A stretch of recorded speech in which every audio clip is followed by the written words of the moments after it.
Morning, students.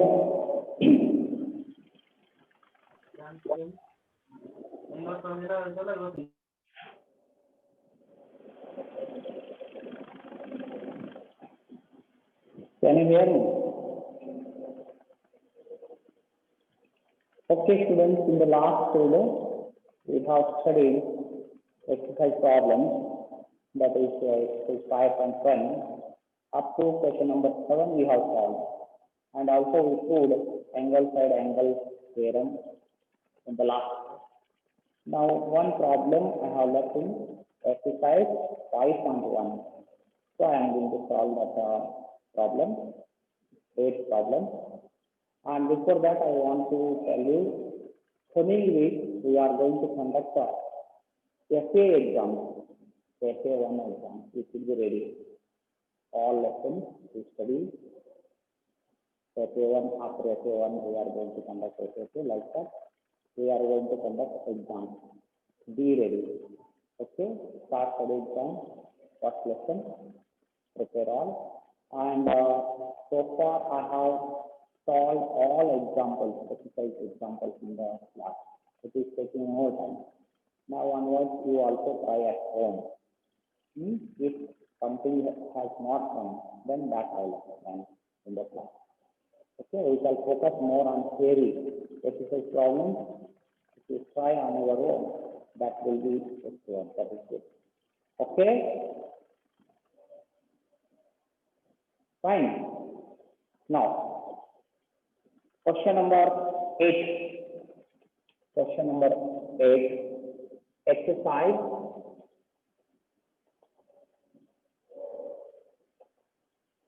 5.1. Exercise 5.1, question number 8. All of you are having textbook.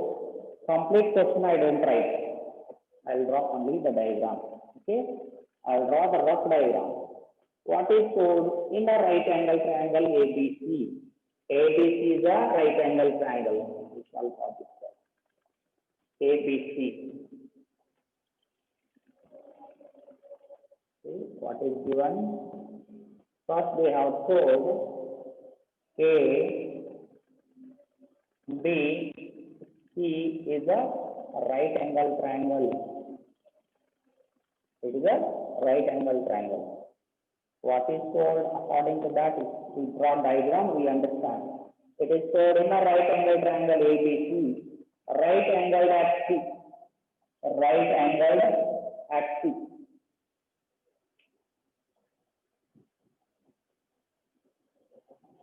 Right angled at C. Then what is told that? M is the midpoint of the hypotenuse. Which is the hypotenuse here? AB is the hypotenuse. M is midpoint. So M is midpoint here. Means BM and AM are equal. BM and AM are equal. M is the midpoint. Next, what is told? M is the midpoint of the hypotenuse AB. P is joined to M. P is joined to M and produced to point D. P is joined to M. P is joined to M like this. It is joined. Then what is told? They are saying this way here. They have told P is joined to M, not M is joined to C. P is joined to M. P is joined to M. Then what is told? And produced to point D. C is joined to M, produced to point D. Up to D it is produced. C is joined to M, then it is produced up to D. How? C is joined to M and produced to point D such that BM and CM are equal. D, here D will be there. BM and CM should be equal. How much? BM and CM should be equal. That way it is produced. Okay. Point D is joined to B. Then point B is joined to B. Point B is joined to B. This is the diagram. You understand the diagram?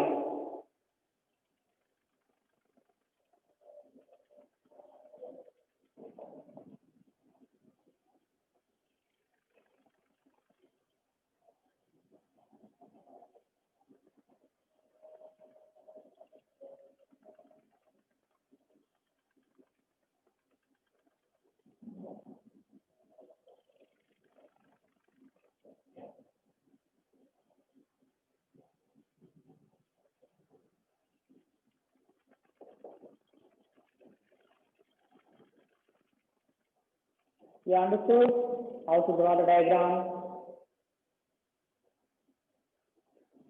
This is about diagram.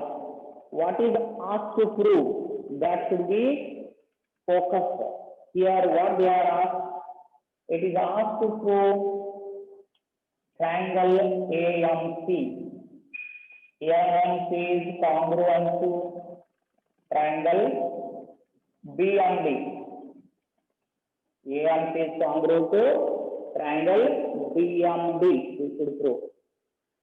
AMC is congruent to triangle BMD. Then second point, angle BBC is a right angle. Is a right angle. Third point, triangle DBC is congruent to triangle ACB. Then fourth one, it is EM equal to half AB. This could be proved. Okay, understood what could be proved? Now,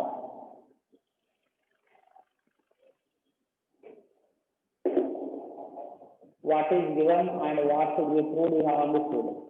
First, we have to prove AMC. This is AMC. This triangle is AMC. Right angle. AMC. This triangle. BMD. BMD. These are congruent first we should show. So want to tell these are congruent. It's very simple.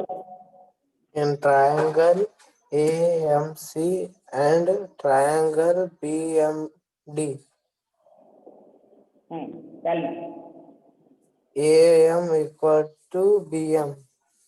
AM equal to BM, right?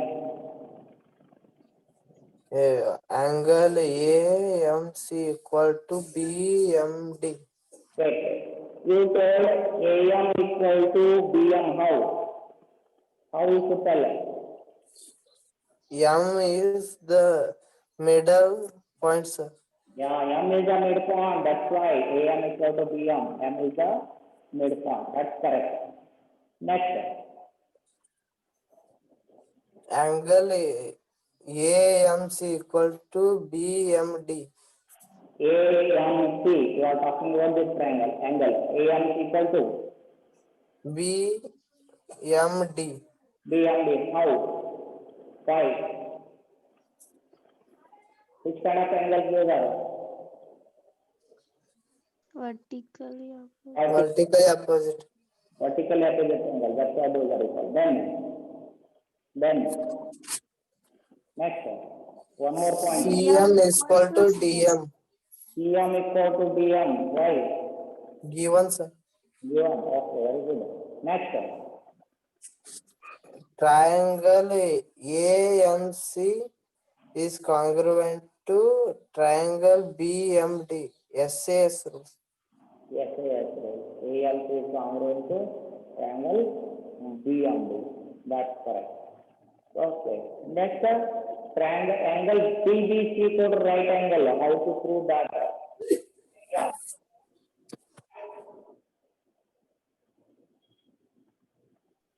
What's the Next one, next point. Second point. What about second point? AC equal to BD, sir. AC equal to BD. Where they have given? CPCT, sir. CPCT. Okay. Because already you have proved here. Already you have proved. So, in these two triangles, we can say AC equal to DB. Correct. Next. Angle ACM and BDM are alternate. Alternate. But how they told AC and BD are parallel?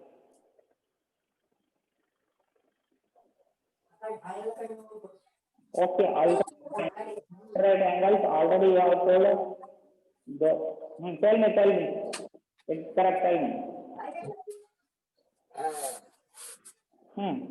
You are correct. And ACB plus DBC equal to 180 degrees, sir. Yes, why?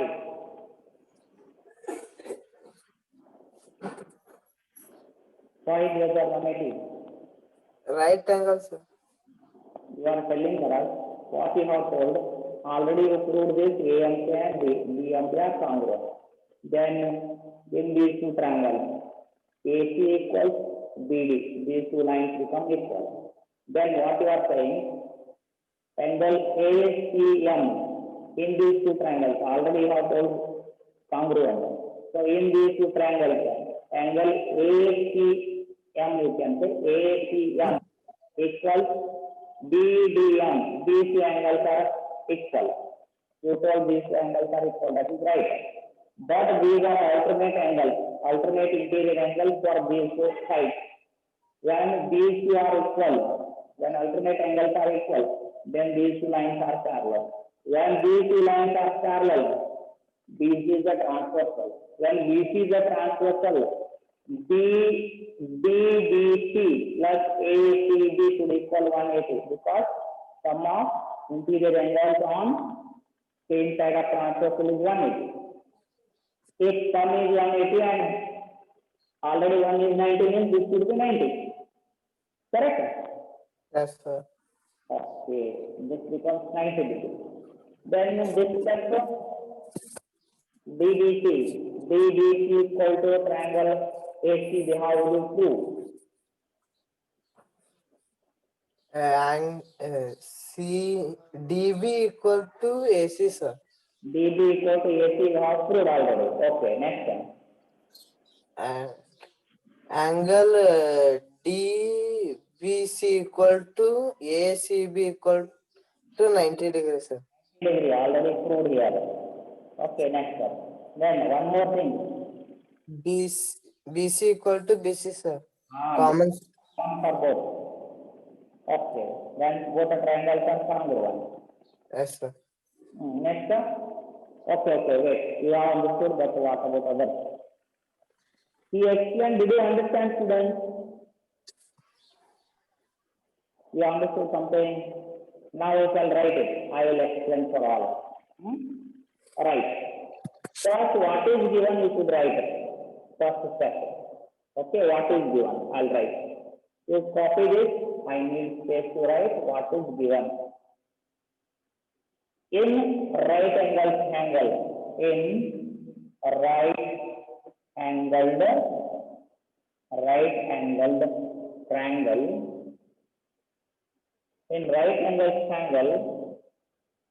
triangle symbol you can use. In right angled angle ABC. In right angled triangle ABC. Okay. In right angle triangle ABC, I have told ABC, but where is the angle? C is right angle. So you have to write clearly in a right angle triangle ABC. Right angled at C. It is ABC right angle and right angle at C. Okay. M is the midpoint. M is midpoint of what? M is the midpoint. M is the midpoint of AB. M is the midpoint of AB. Okay. You can write midpoint of hypotenuse AB. Hypotenuse AB. The side which is opposite to right angle is called hypotenuse AB. Then C is joined. C is joined. C is joined to what? C is joined to M. C is joined to M and produced. C is joined to M and produced to C is joined to M and produce to D. Produce to D. Produce to point D. You can write produce to point D. Such that DM equal to CM.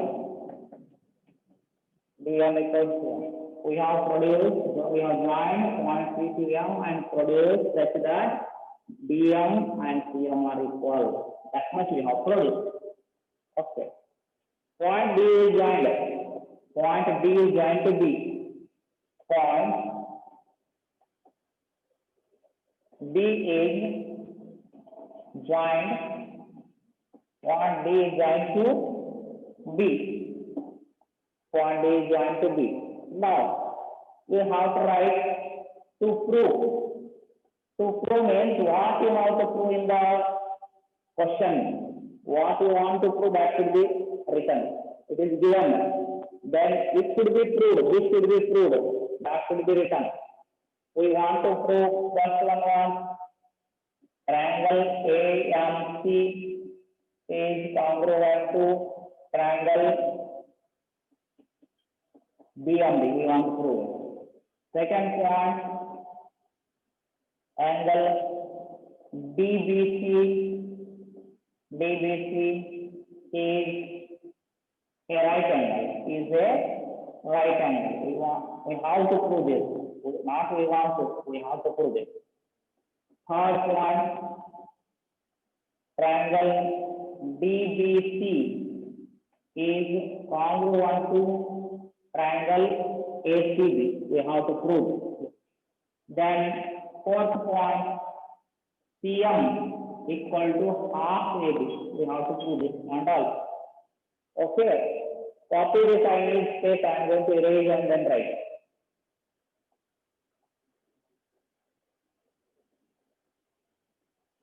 Word is clear and visible, students.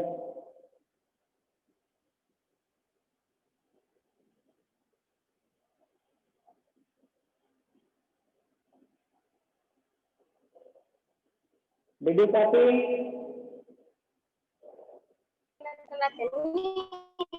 Yes, sir. Yes, copy. Yes, sir. Shall I read? Yes, sir. Yes, sir. Okay. Now, what is given, I will read.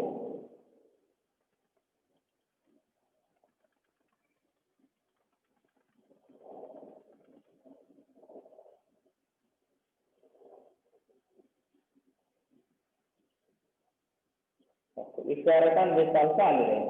The same points are there. That's right.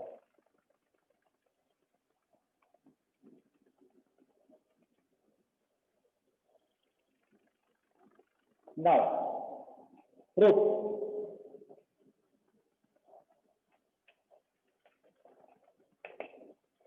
First point, we want to prove it. In triangle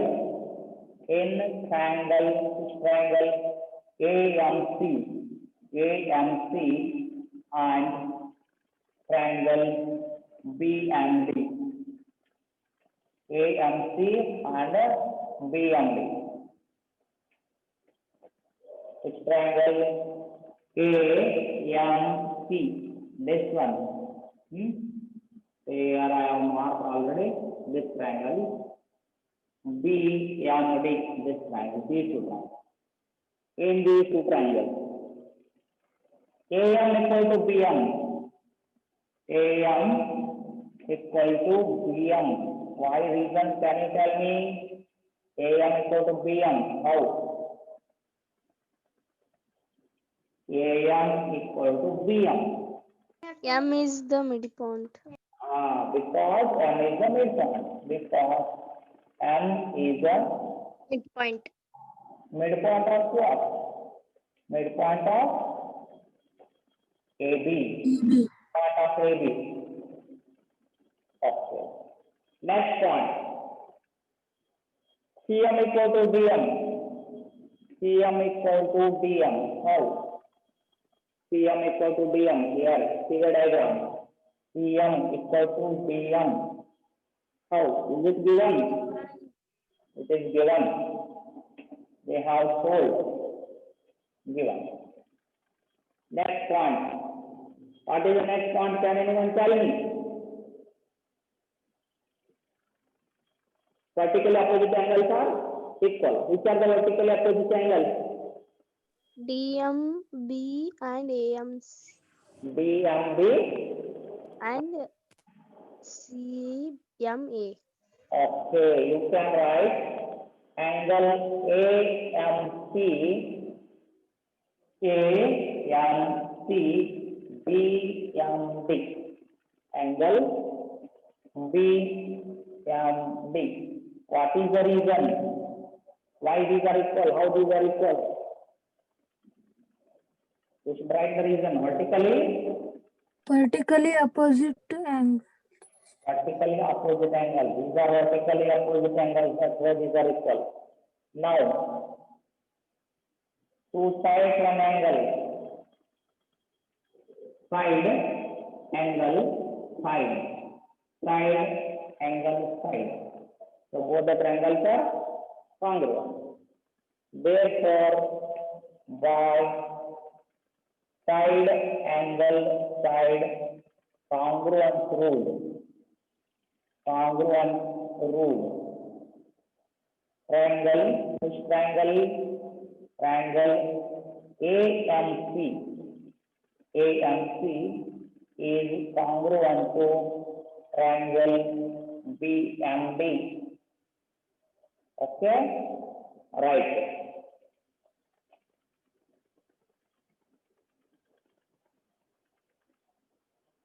You understood this first point?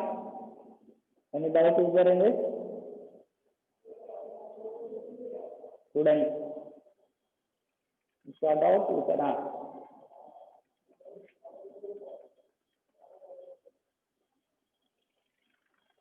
No, sir. Now we shall go to second part. Second part.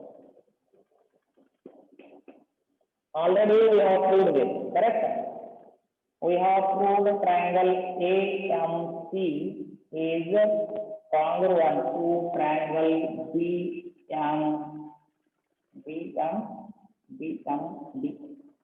BMD. Okay, how we wrote like this? This is from one. That is proved in one. Okay, from one you should write. How you wrote? It is from one. It is proved here. Or you can use number.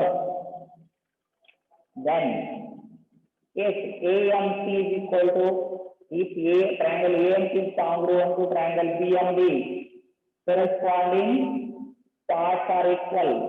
Which are the corresponding parts? Can you tell me? Which are the corresponding parts? In A, M, C and B, M, D. Already two sides, one angle is equal. Already two sides, one angle is equal. Which are remaining corresponding parts? These two are equal.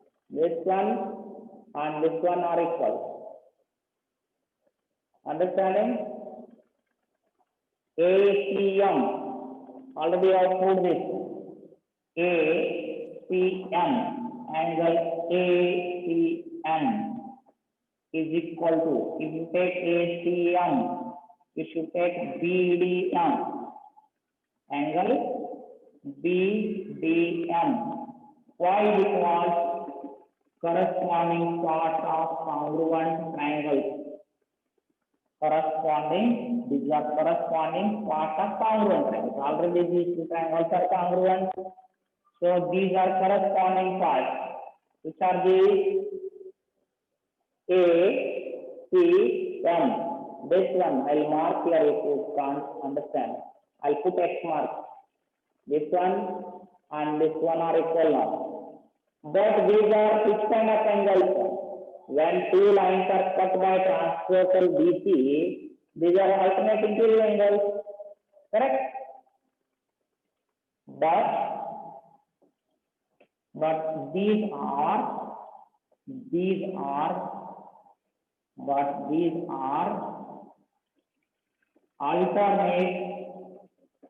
alternate interior. These are alternate interior angles, alternate interior angles, and they are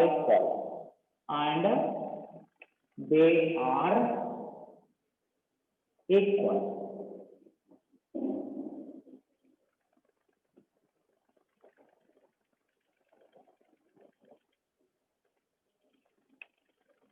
First part I am going to write.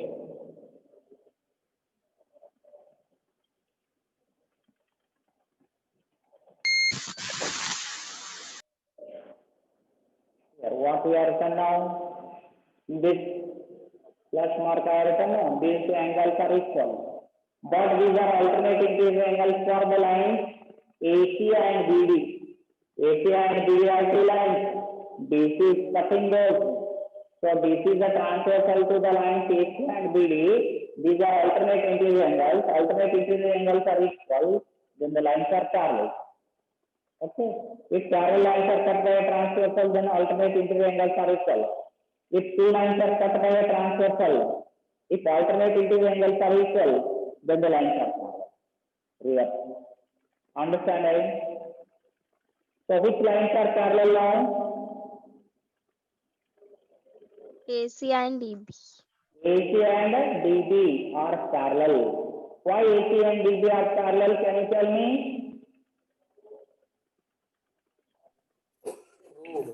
Alternative angles. Which are alternate angles?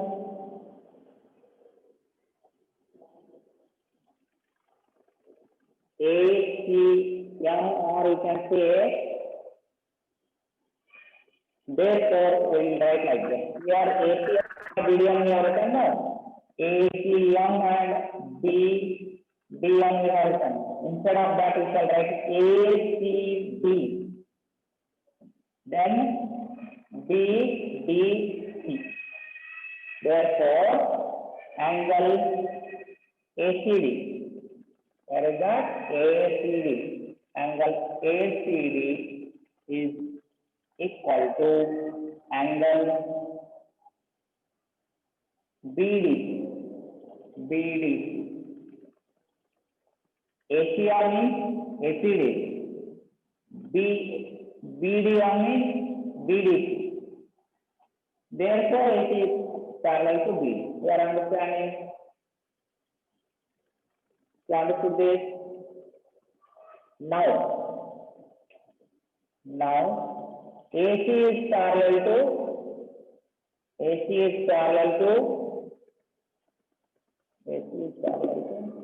BD. AC is parallel to BD. Okay, now AC is parallel to BD, and a transversal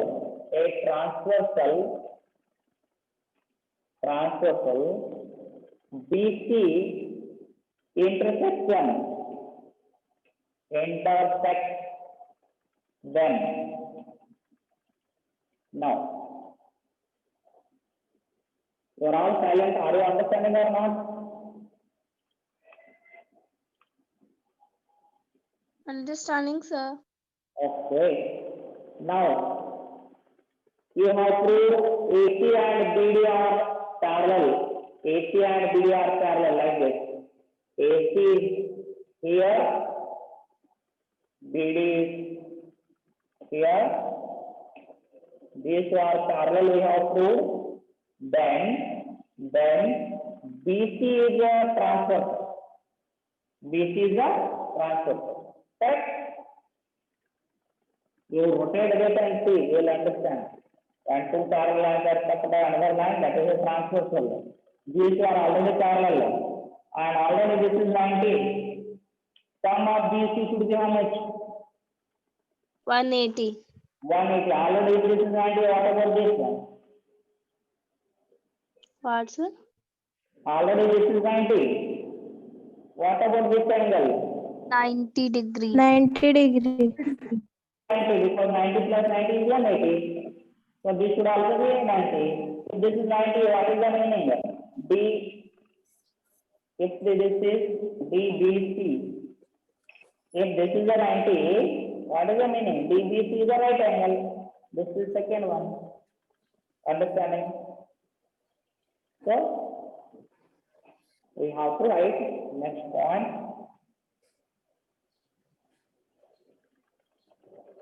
Next point is, now, therefore,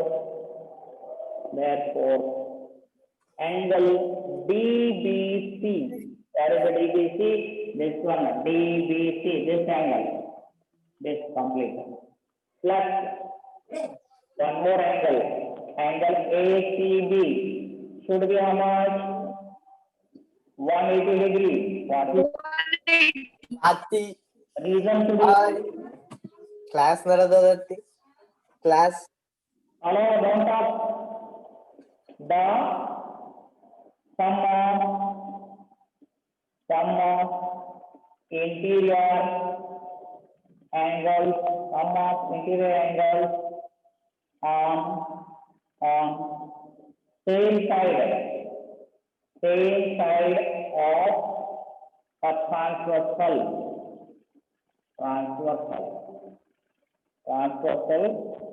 is 180 degrees when if the lines are parallel. Okay, DBC plus ACB equal to 180. DBC is this, ACB is that, their sum is 180. But already ACB is given, angle DBC plus ACB is given how much? Here I have marked. It is 90 degree plus 90 degree. That is equal to angle 180 degree. For this also you should write the reason. Why reason? Angle ACB is equal to 90 degree given. It is given. Therefore, angle DBC is how much? DBC equal to 180 degrees. 180 degrees minus 90 degrees. Therefore, angle DBC equal to 90 degrees. If DBC is 90 degrees, it is a right angle. Second point. Therefore, angle DBC is a right angle. The right angle. Okay, copy this.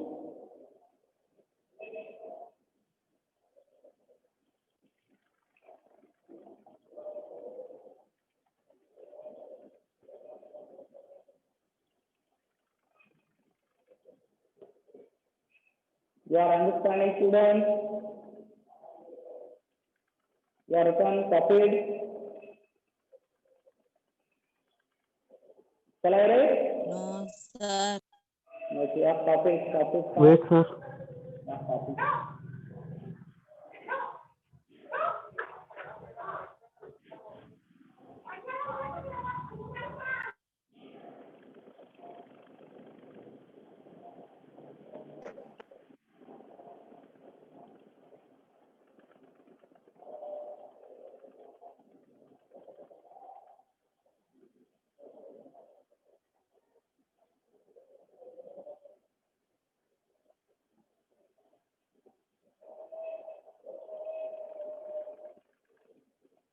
Shall I write, students?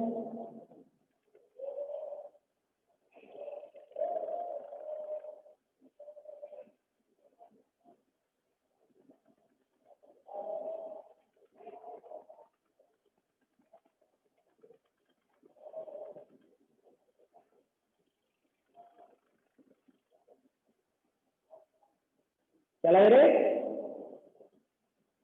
Yes, sir. Okay. Next, third part.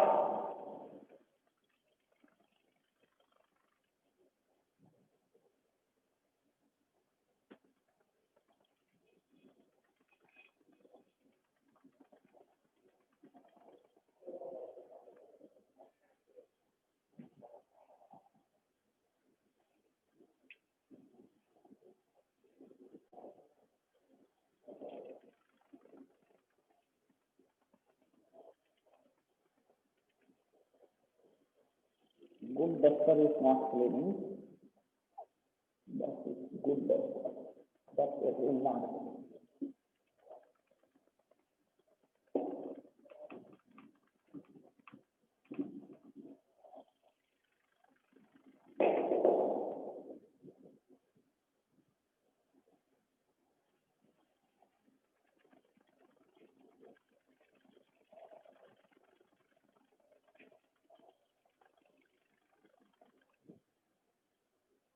Okay, now we shall prove third point.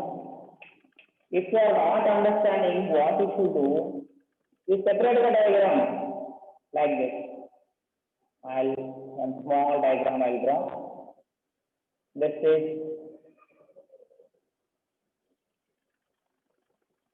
D, B, B, C, and here M is there. Okay, and ABC I'll draw this side.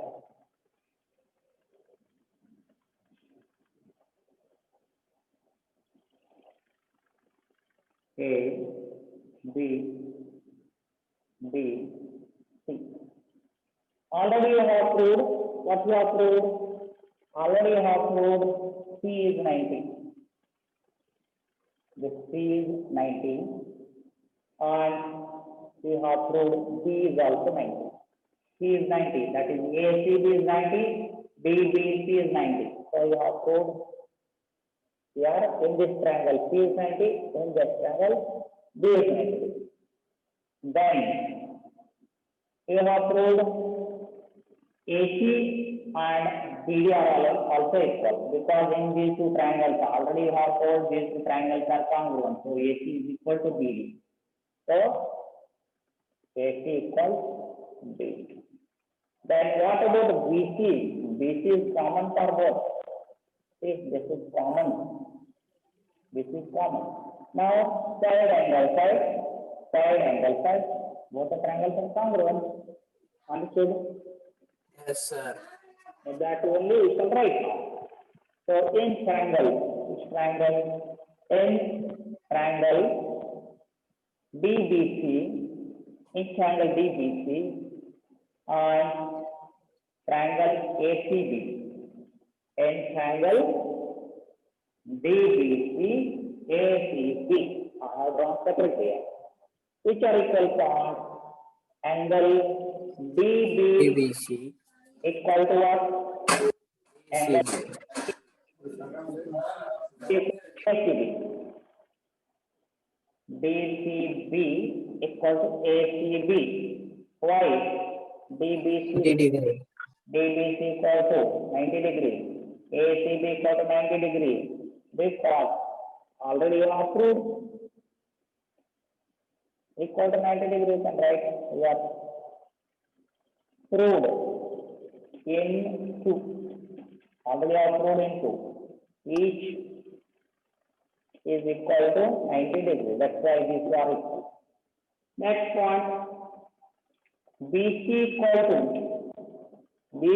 to CB. It is common. It is common. It is common for both the triangles.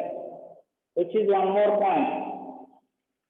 One more point is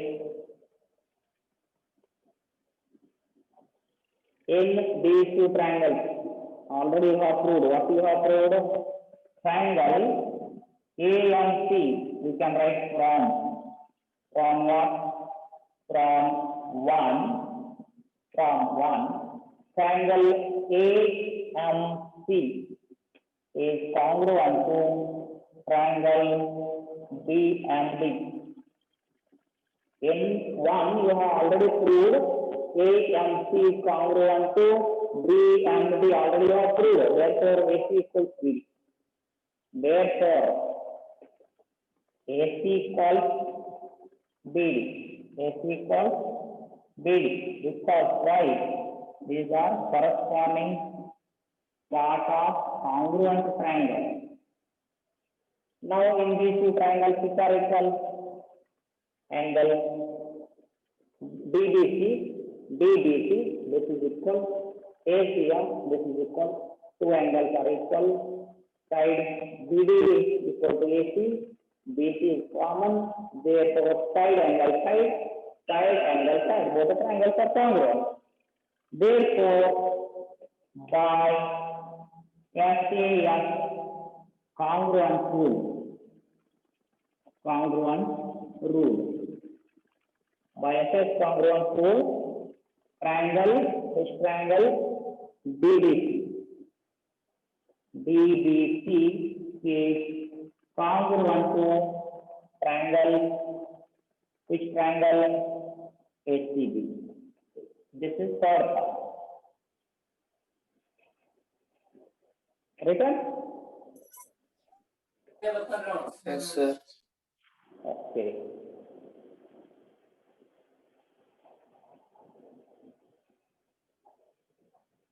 Last point. Already you have proved these two triangles are congruent. Okay.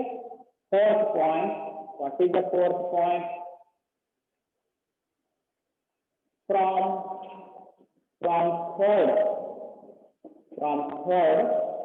From this third result,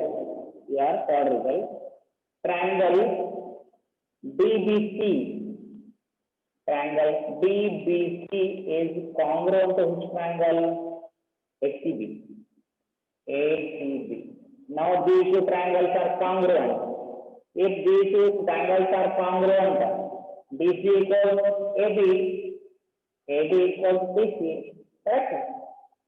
So, therefore, DC equals AB. BC equals AB. Correct? Why? Because congruent parts are corresponding parts are congruent triangles. Understanding? Now DC equals to AB. Then, but DC is how much? Double of CM, no? It is double of CM. Because CM and DM are equal. CM and DM are equal. So I'll write, instead of DC, I'll write 2 times CM. 2 times CM means what? DC. Because it is CM is half of DC. So it is AB. Because DM is equal to CM. Because DM equal to CM equal to half of DC. These both are half. Therefore, CM equal to what? We take to that side, it is half of AB. This is fourth result. Students, I understood clearly. I took one complete period for one problem. I wanted you all to understand. Did you understand? How many of you understood? Raise hand. I want to know. 1, 2, 3, 4, 5, 6, 7, 8, 9. Okay, come here. 1, 2, 3. Okay. Good. Who else understood?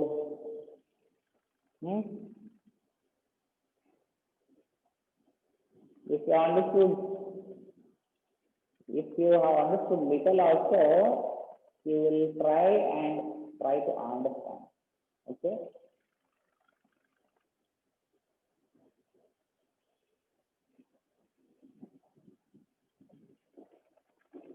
Remember, you are going to write exam. So prepare for the exam. You need to write well, and you need to send the papers to the school. We are going to correct and make the results. Okay? Thank you all.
ಹೇಳ್ಬಿಟ್ಟದೇನು ನೀರ್ ಬಿಟ್ಟು ಹೊಂಟದ ಹಿಡ್ದು ಅಮ್ಮ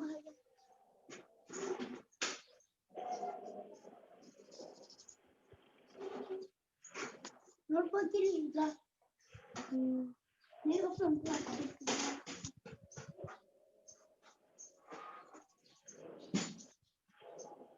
ಹಂಗೆ ತಕೊಳ್ಳೋಣ.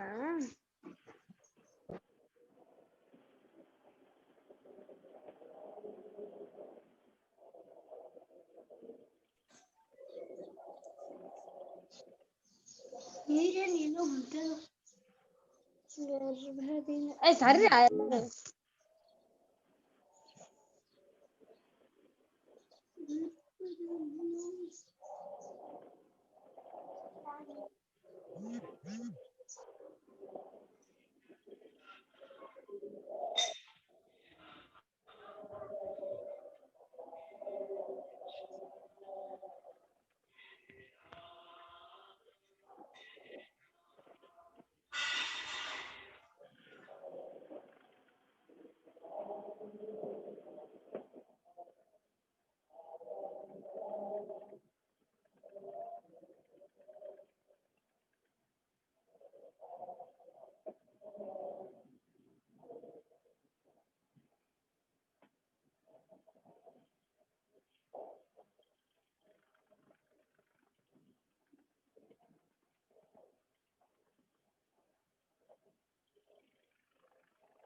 Ticket open ಆಗಲ್ರಿ ticket open ಆಗುತ್ತೆ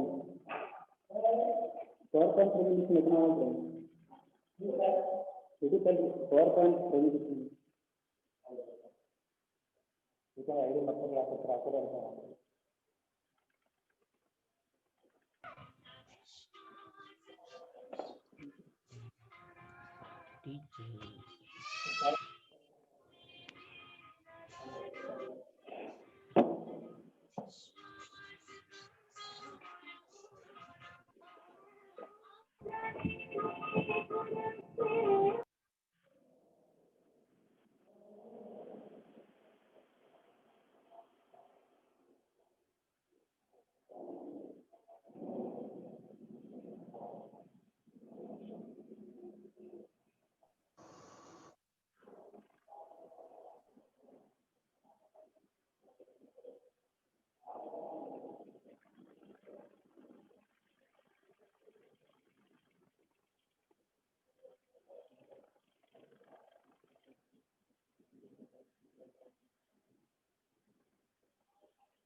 ಸಹಾಯ ಮಾಡತ್ತಲ್ಲ ಇನ್ನೂ ಆಗಿಲ್ಲ ಗೊತ್ತಾ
Hello.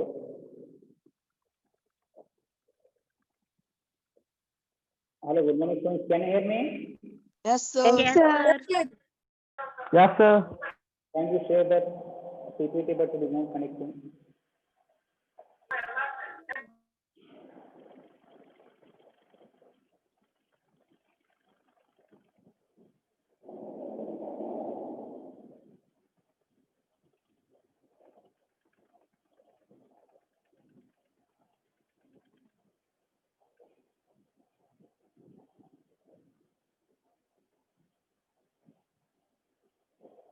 Dear students, good morning to all. In the last class, we discussed about the administration of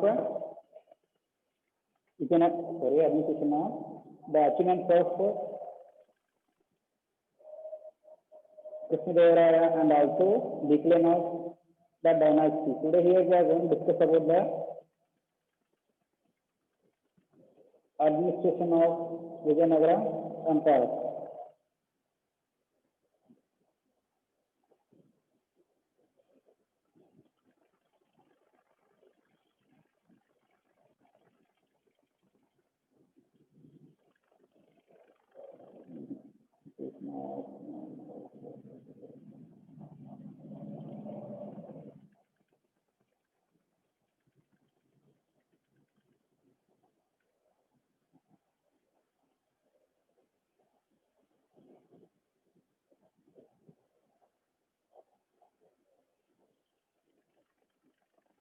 All over.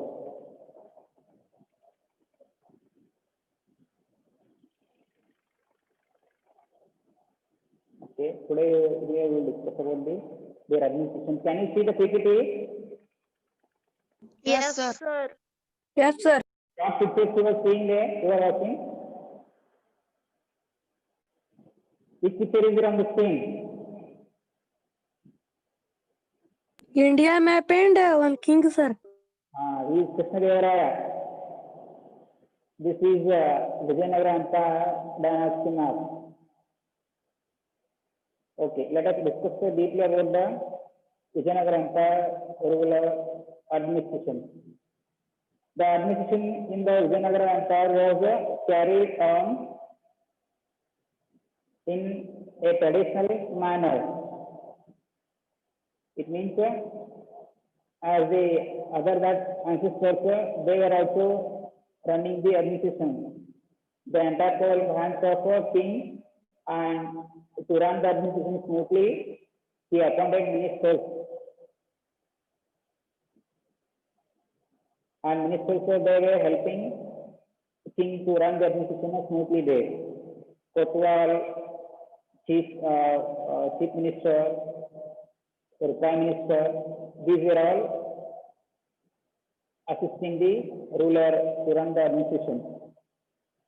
The kings selected their eldest son as their heirs. Most of the kings they selected not only Vijayanagar Empire rulers and other rulers also, they selected their eldest son as their heads or successors. Their followers, after them, they allowed their eldest son to carry on the administration or to run the administration of their empire. The central administration was strong and some powers were decentralized. Kings, they hold all authority in their hand, and also some powers they granted to that governors, those who were appointed to run the administration in different parts of the empire. You already know the empire it was divided into provinces, Varnadu, and our village. To run the administration of that provinces, they appointed some officials to run that provinces administration smoothly. Kings they granted some powers.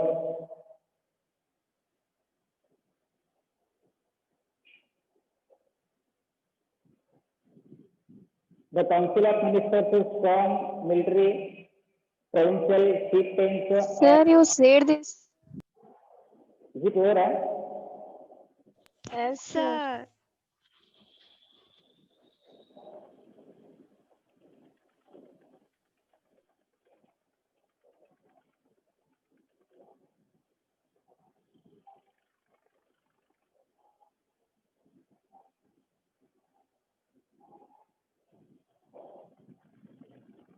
What about social system? It is not over. Yes, sir. Yes, sir.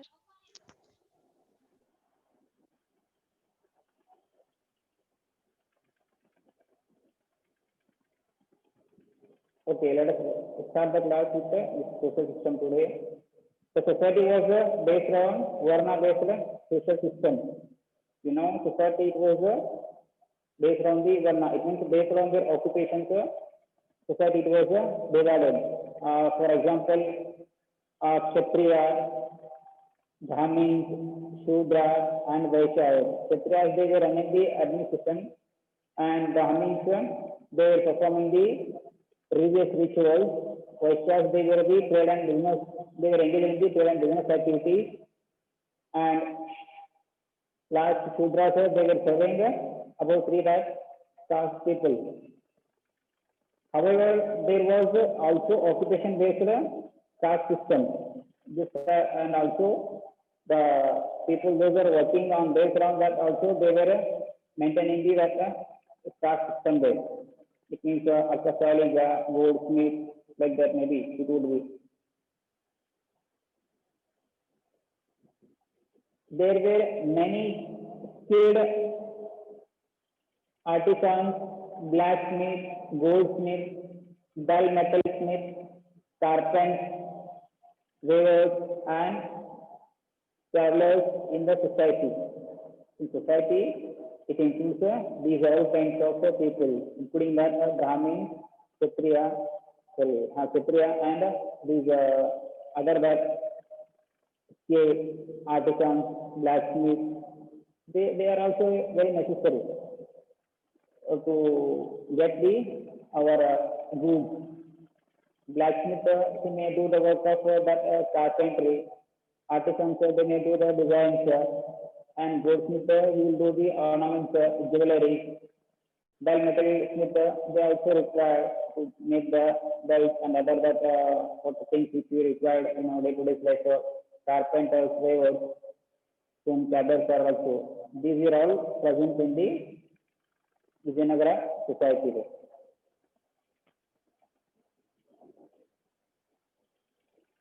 The practice of child marriage, sati and Devadasa system were prevalent. They didn't allow to practice with child marriage, sati system, and that Devadasa system in the society. Some other dynasties they were allowed to practice these social evils, but during the time of Vijayanagara rulers, strictly they prohibited these all social evils, such as child marriage, sati system, and the Devadasi system. You know what is that city system? After the death of her husband, she has to sacrifice her life in the fire. It was present up to 1879, but during the 1829, Rajaram Mohan Rai, he wrote a letter to that Lord William Bentinck, who was the British official, and due to his effort, not only his effort, and also that Lord William Bentinck and other Indian scholars' effort, it was strictly prohibited. But these two still also present in the society. They are not visible. Invisibly, they are running in the society. They were the system and child marriage. The government is trying to reduce this kind of social evils, but being as a citizen of a country or state, it is our duty to identify to inform that to the government or any other government officials. Then only we can easily prevent that. Let it be here. These kind of all social evils were prevented during the Vijayanagara rulers. Though monogamy was the common practice, kings and rich people had many wives. Monogamy means here having more than that one wife. It was a practice by the kings and then rich people in the society, but common people they didn't practice this monogamy. Women enjoyed a dignified status in the society. Women they were respecting by all the people of the society, and they were not restricted only to do the domestic work. They were allowed to take education also. They were allowed to give suggestions in that administration also there by from the royal family. Royal family women they were suggesting their suggestions to the king to run the administration. Overall, women they were enjoyed dignity, respect during the period of the Vijayanagara rulers. They didn't get any restrictions around her. Maybe they were sharing the property of their parents too with their sisters or daughters. There were female wrestlers and female palace guards. Wrestlers means what do you call that in underworld English? I don't know, but in Canada they are called Kusti Patu. They were female wrestlers and female palace guards. Even guards were also there. Female palace guards, they were protecting the palace, and here wrestlers, they were also participating in the competition in the society there, which they conducted during the festival time or any other special occasions time. Special occasions.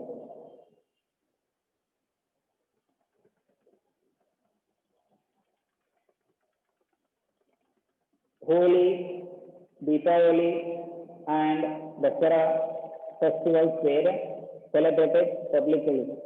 These were the prominent or important festivals during the time of that Vijayanagara rulers. As also, even they were also celebrating very enthusiastically these festivals during their period, by involving the family members, by involving the public, and also by involving the royal family members. All they were enjoyed these festivals during the Vijayanagara rulers. Dasara festival used to be celebrated with pomp and glory at Hampi under royal patronage. During the Dasara festival, they conducted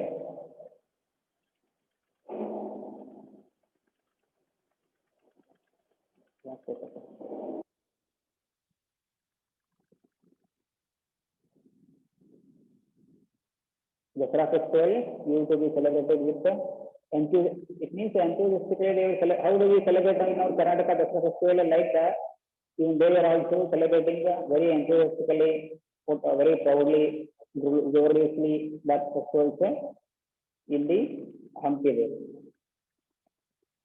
Even nowadays also the Karnataka state government is celebrating Hampi celebrations every year. I think during the summer season.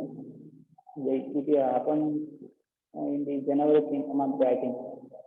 Like that, with the help of or with the patronage of kings, that Dasara festival it was celebrated in the Hampi.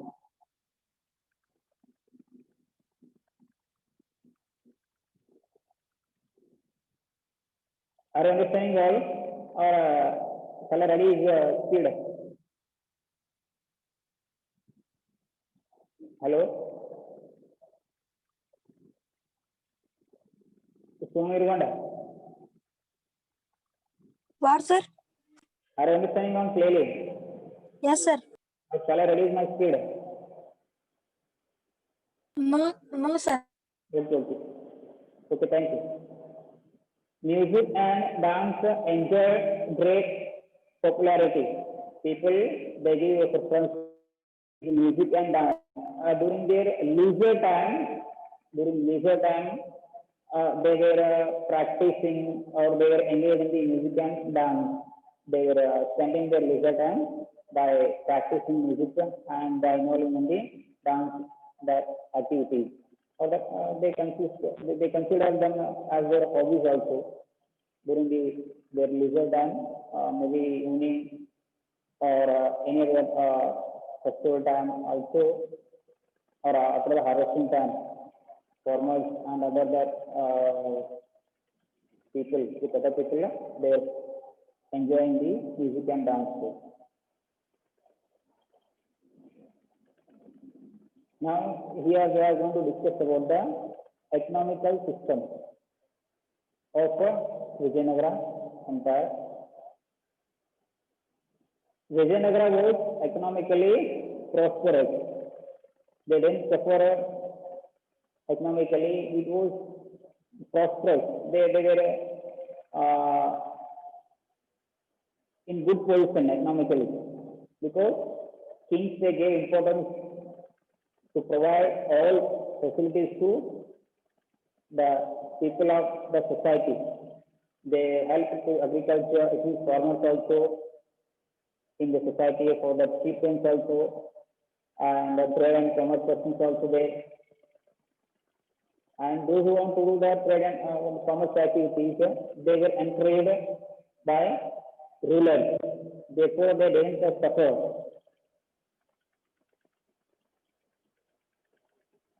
They were in good position economically. And the land tax was the main source of revenue for the kingdom. Most of the people they depend upon the agriculture, and by using the land, they are practicing agriculture. After the use, Shashank, 1 to 3.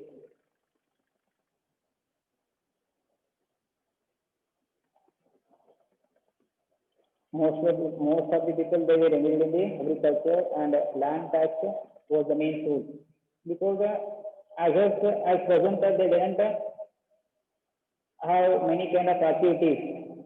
Their main important occupation it was agriculture. Therefore, they were getting more income through that land. Except these, they were collecting other taxes also on the road and transport or the trading activities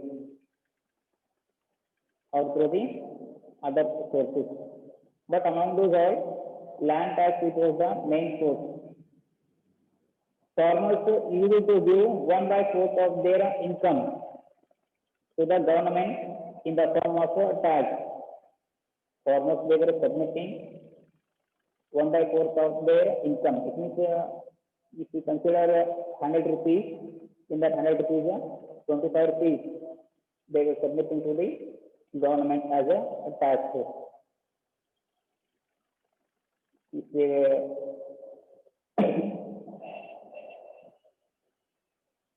submitting the crops,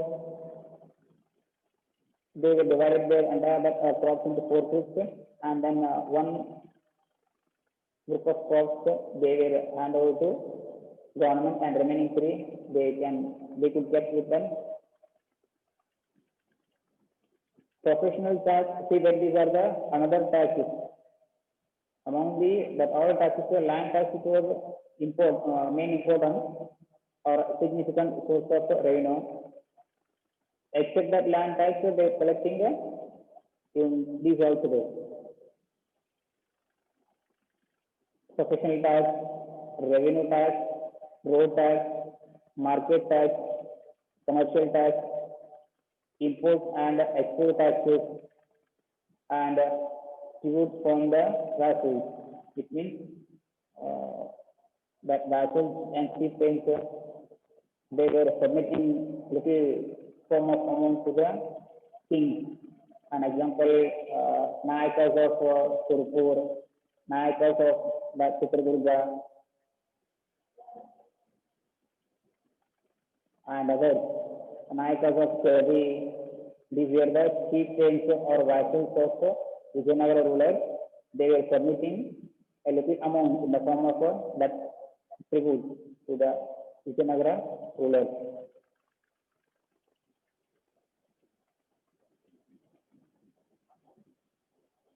Agriculture was the backbone of the economy. At present also, agriculture is the backbone of our Indian economy. During the Vijayanagara rulers was also the agriculture was the backbone of their economy, and they were growing wheat, the jowar, rice, and other kinds of crops which they required to carry on their day-to-day activities also for the purpose of preparing commerce activities also. Yeah, in spices also they were growing there. Even spices also they were growing in their empire. With the help of the Portuguese, they were exporting the spices to the abroad. Only with the Portuguese they established a good relationship. They didn't have a good relationship with the British, Dutch, or French, any other foreign travelers. Only with the Portuguese they established a better relationship, because through that Portuguese they were importing weapons and also the horse from the Arab countries or from the foreign countries. Therefore, they gave importance to have better relationship with the Portuguese. People grew different kinds of crops throughout the year. According to the season, people they were growing the different types of crops. You know, during the rainy season, most of the people, crops are different all over the India. Like entire the Vijayanagara also they were growing different types of crops. But some crops we have to grow during the rainy season, and some other crops we can grow during the winter season there. So crops like green gram, black gram, and other we can grow during only rainy season. But other crops like wheat, jowar, maize, maybe it is we can grow in the rainy season also. We can grow in the for summer season also.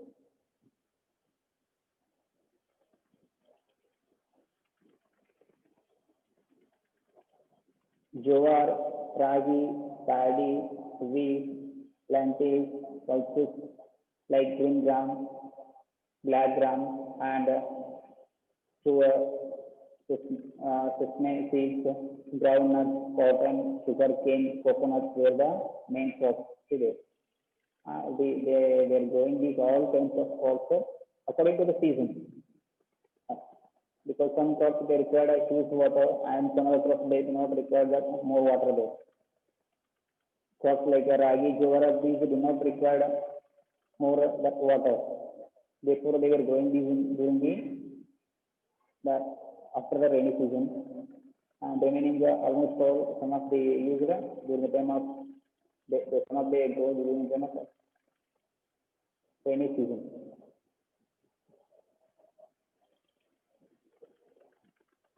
Look at this picture. They provided even that good irrigation system also. to produce more crops from the agricultural land. They built the canals. They were providing water source to the agricultural land through the canals also and through the well also there. See, by using the oxen or other animals, they were providing water source to the agricultural land. And beside it is canal. This is not the word picture. This is recent, but to tell about irrigation, they usually in this PPT. The Vijayanagara kings constructed wells, tanks, and canals to encourage irrigation and agriculture. So thus they gave importance to build here wells, tanks, and canals. Also, so these are three types of irrigation system they were providing water source to the agricultural land. Therefore, they depend upon more the agriculture. It was adding more revenue to the agriculture to the government. There were 5 kinds of practice of land holding like gaining, guttige, siddhaya, vara, and gadi. They have mentioned in the tenancy, lease holding, and other kinds. So nowadays also people they may give their land to the others through the lavani or through the interest or through the leasing also. Like that, even they are also practicing the different kinds of that land holding. Those who are unable to cultivate the land or those who are engaged in the other kind of business activities, they were granting their land to the others to cultivate that agricultural land. Based on that, Geni also, Gittige, and Siddhaya, and Vara, and Gadi. Little bit regarding these all 5 I'll tell tomorrow. Geni means maybe again I'm not able to tell that in Kannada here. Let it be, I'll tell tomorrow clearly that. But at present, people they are granting the land to the other that agriculture person. ಬಡ್ಡಿ ಅಂತಂದರೆ ಇವಾಗ ಏನ್ ಮಾಡ್ತಾರೆ ಕೆಲವೊಂದು ಜನ ರೈತರಲ್ಲಿ ತಮ್ಮ ಹೊಲವನ್ನು ಉಳುಮೆ ಮಾಡ್ಲಿಕ್ಕೆ ಅವ್ರಿಗೆ ಆಗಲಿಲ್ಲಪ್ಪ ಅಂತಂದ್ರೆ ಅಥವಾ ಅವರು ಯಾವುದೋ ಒಂದು ವ್ಯಾಪಾರದಲ್ಲಿ ನಾವು ಏನೋ ಮಾಡ್ತಾ ಇದ್ರೆ ತಮ್ಮ ಒಂದು ಲ್ಯಾಂಡ್ ಅನ್ನು ಏನ್ ಮಾಡ್ತಾರೆ ಅಲ್ಲಿ ಬಡ್ಡಿಯಲ್ಲಿ ಹಾಕ್ತಾರೆ. ಇಟ್ ಮೀನ್ಸ್ ಫ್ರಮ್ ದ ಯಾರು ಆ ಲೋನ್ ಮಾಡ್ತಾರಲ್ಲ ಅವ್ರು ಏನ್ ಮಾಡೋದು ಆ ಮಾಲೀಕರಿಗೆ ಒಂದು 5 ಲಕ್ಷನೋ ಅಥವಾ ಒಂದು 10 ಲಕ್ಷನೋ ಕೊಡೋದು. ಅದಾದ ನಂತರ ಆ ಒಂದು ಹೊಲದ ಓನರ್ ಯಾವಾಗ ಅಷ್ಟು ಅಮೌಂಟ್ ಅನ್ನ ಹಿಂದಿರುಗಿಸ್ತಾನೆ ಅವಾಗ ಏನ್ ಮಾಡೋದು ಅವರ ಲ್ಯಾಂಡ್ ಅನ್ನು ಅವರಿಗೆ ಮರಳಿ ಕೊಡೋದು. That is the system is for ಅಂದ್ರೇನು ಗುತ್ತಿಗೆ ಅವರ ಬಡ್ಡಿ ಇನ್ at present. And lavani means here every year that a cultivator he has to give little amount to the landholder. He is free to cultivate any kind of crops in that land, but every year that a fixed amount he has to submit to the landlord or the owner of the agriculture. It would be at present it is also practiced in some other areas of India. There will be commitment between the landlords and those who want to do agriculture in that land, and according to that commitment, they have to submit or they have to pay little amount every year after getting after the harvest. Maybe it will be yearly 15,000 rupees. At present, I am telling or 20,000 rupees per acre. If it is a 4 acre, he has to pay 60,000 rupees. If it is more than that 4 acres, it means according to the acres here. If the acres are more, he has to pay more amount. If the acres are less amount he has to pay here. Do you want to cultivate the land? But they fix here a particular rate for acre. If it is 1 acre only, he will pay according to commitment 50,000 rupees. 50 means 15,000 rupees. That much he can't earn in the agricultural land. This is an agreement at present. Like they were also leasing their land or practicing the different kind of land holding.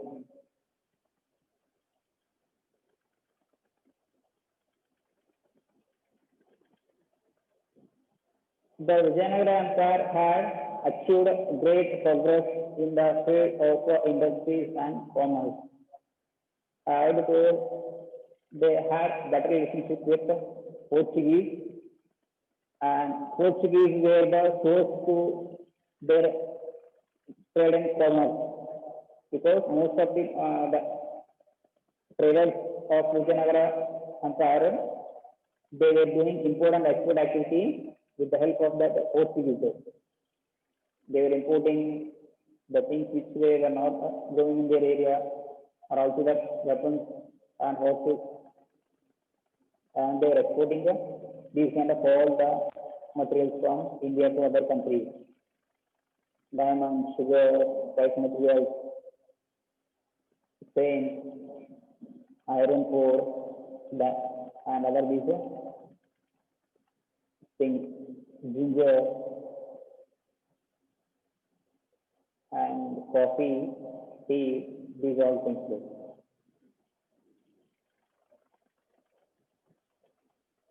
Spices like pepper, cloves, and cardamom, salt, pepper, iron ore, diamond, granulated sugar, musk, sandalwood, perfume, etc.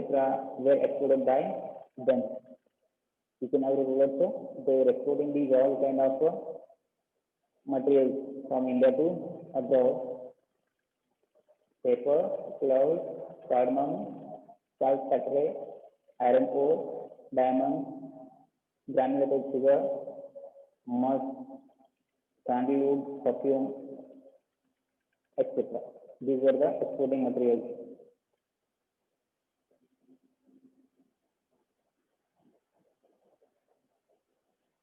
There were important textile industries. Most of their empire was come under the Deccan Plateau, and Deccan Plateau is called by the black soil. And black soil, it is suitable soil to grow cotton. It is suitable to grow the cotton. Therefore, farmers they were growing cotton also in their land. Due to the reason of this, Vijayanagara rulers they laid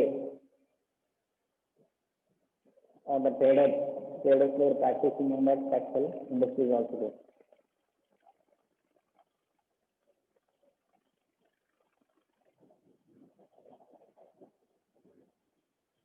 These were their coins. What is the name of Vijayanagara rulers coin? Gold coin.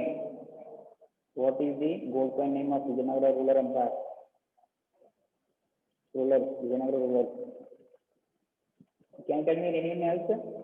What did they call their gold coin during their period?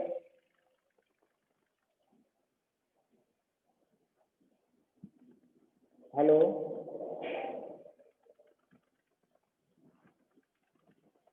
Can anyone else tell me here, what did they call their gold coin?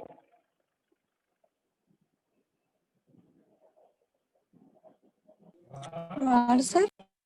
What did they call their gold coin? They were minting or they were producing the different kinds of coins. See, copper coins also. Kadyana Pagoda. Varaha, it was the gold coin. Their symbol also, and they were calling that Varaha. and Gaddana, Pana, Pagoda, Suvarna. These were the names of the coins. Coins of different denominations like gold coins, Gaddana, Pagoda, silver coins, and copper coins were in use. They were using these all type of coins during their period, and on some coins they engraved their emblem. On some other coins they engraved their god and goddesses which they were worshipping. In some other coins they engraved their language.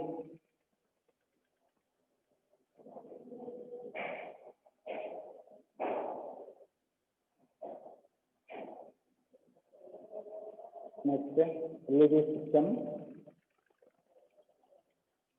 What is the first picture? I have seen anyone else the first picture while you visit the Vinagara City Hampi. That first picture is Ugranamsima and Urpaksha statue, Satvik Kalu Ganesha, Kadle Kalu Ganesha. These are the pictures of these all. Ugranamsima and Urpaksha temple statue, Satvik Kalu Ganesha, Kadle Kalu Ganesha. Vijayanagara Empire enjoyed the distinction of having encouraged all religions equally. They didn't force any that the citizens to practice their religion only. They gave religious freedom. They followed religious tolerance. They gave importance to that all religion. They allowed that all citizens to practice any kind of religion according to their wish. It means they gave religious freedom to practice any kind of religion to their citizens or their entire people. The atmosphere was such that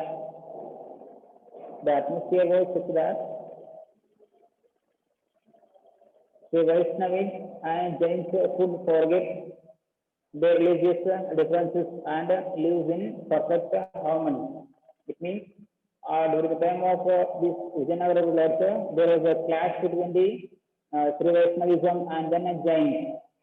During this period, one of the ruler, I think Devara II or Kampana, during their period, they solved that clash or dispute which was emerged between the Vaishnavism and then Jain. During the period of Devara II or his son Kampana, not maybe Devara II, there was a clash between the Sri Vaishnavism religion followers and also the Jain, but it was solved by the rulers. They suppressed that struggle by taking necessary actions. It means they didn't punish, they developed, they did commitment between that religions. They were succeeded to solve the solutions to their problems.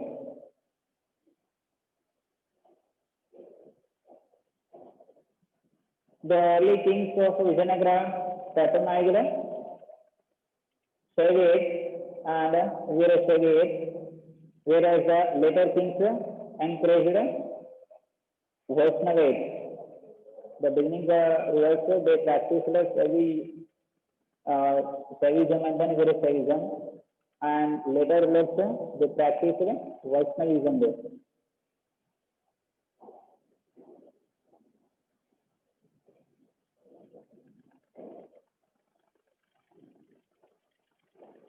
In Vijayanagara, masjid and dargahs were built for Muslims.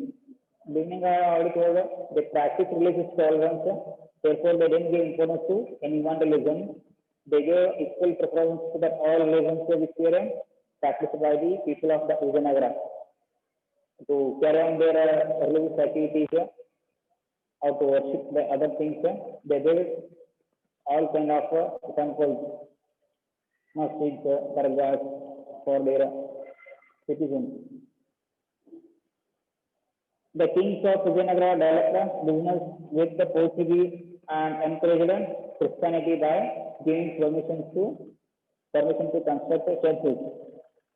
Portuguese, they were Christians, therefore they allowed in Christians also to settle in the Vijayanagara Empire and constructed that churches also to carry on their religious activities like other religions, Muslims, Jains, Hinduism, and Parsi, Sikh.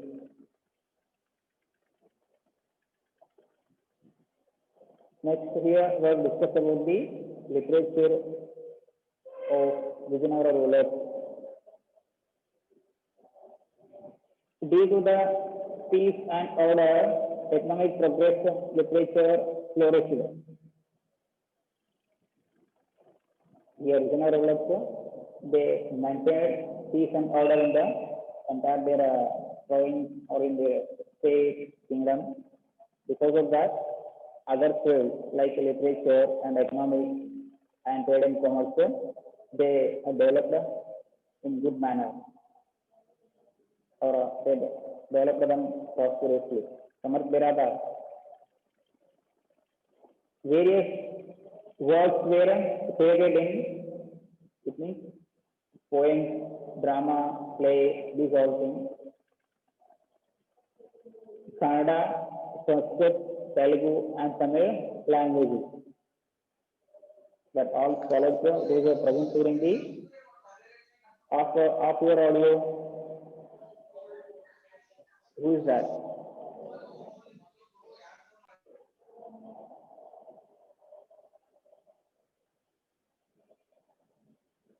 During the Vijayanagara period, these all language scholars they were present. Kannada language scholars, Sanskrit language scholars, Telugu and Tamil. Samarth Biradar, after video.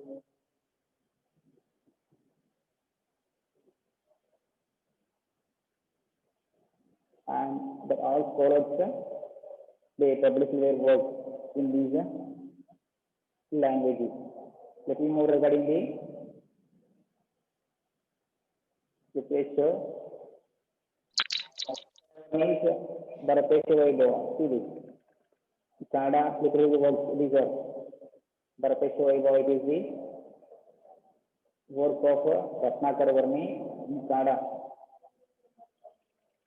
Not in the modern Kannada, old one. There are also divisions in the language. Hale Kannada, Hosa Kannada ante ಏನಿದಾವೆ ಅಲ್ಲಿ divisions ಇದಾವೆ. Here this Bharatesha Vaibhava, it was written in the that maybe old one. Who is the author of Bharatesha Vaibhava? Ratnakar Varni. He is the author. He wrote Bharatesha Vaibhava. It tells us the story of that King Bharata, those who ruled India. And second it is Chamarasa Prabhulinga Lile. First these are the author's name and second these are their works. Chamarasa wrote Prabhulinga Lile. Kumaravasa wrote Jadugina Bharata. Bhima Kavi translated Dasar Purana. He translated this Dasar Purana work. Lakshmana Dandesha, he was the commander of second Devaraya II. Lakshmana Dandesha, he was the commander of Devaraya II. He also wrote Shivatatva Chintamani. And Kanakadasa wrote Mohana Tarangini, Nalacharita,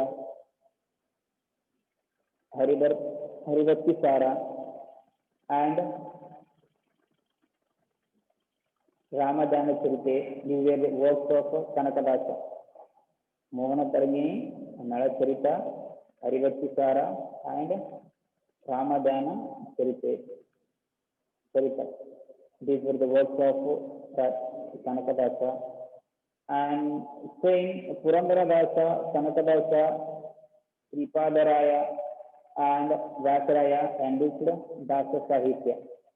These all scholars, those who belongs to Kannada literature, they flourished or they increased the Dasa Sahitya here. At the end of their name, there is a word Dasa, therefore maybe they would be called that Dasa Sahitya. Vidyaranya wrote Shankara Vijaya, Sarvadarshana Sangraha in Sanskrit. These were the Sanskrit literary works which were written by Vidyaranya. And his brother Sayanacharya wrote commentaries on the Vedas called Vedartha Prakasha, Ayurveda Nidhi,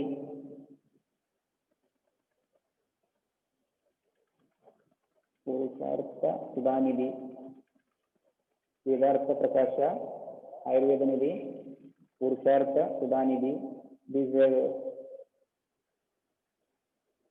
on these works, the brother of Vidyaranya, he is called Sayanacharya. He wrote commentaries on these works. Kampana's wife, Ganga Devi, Marappa, Muddana, Kampana, Hatta and Bukka, all these were founders of Vijayanagara Empire. Here, Kampana's wife, Ganga Devi, he wrote Madura Vijayam, which tells us about the victory of Kampana on Madurai. By defeating Madurai, that Pandya, Kampana, he succeeded to capture their Madurai city. Therefore, his wife, he wrote Madura Vijayam. This book deals with Kampana's invention and description of places of pilgrimage. It also about his success that attacks on the others and also places of pilgrimage. It means journey of him.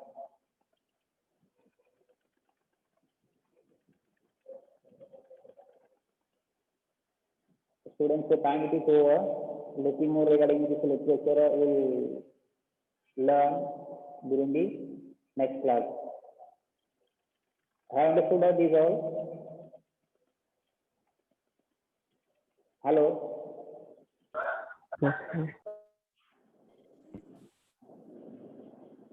Do you have any doubts? Hello? No, sir. Yes, sir. Who inspired Hatta and Bukka to establish the Vijayanagara Empire? Who encouraged Hatta and Bukka to establish Vijayanagara Empire? Name the scholar, teacher of that Hatta and Bukka. Just you studied about him. But let's just 2 minutes start under that literature.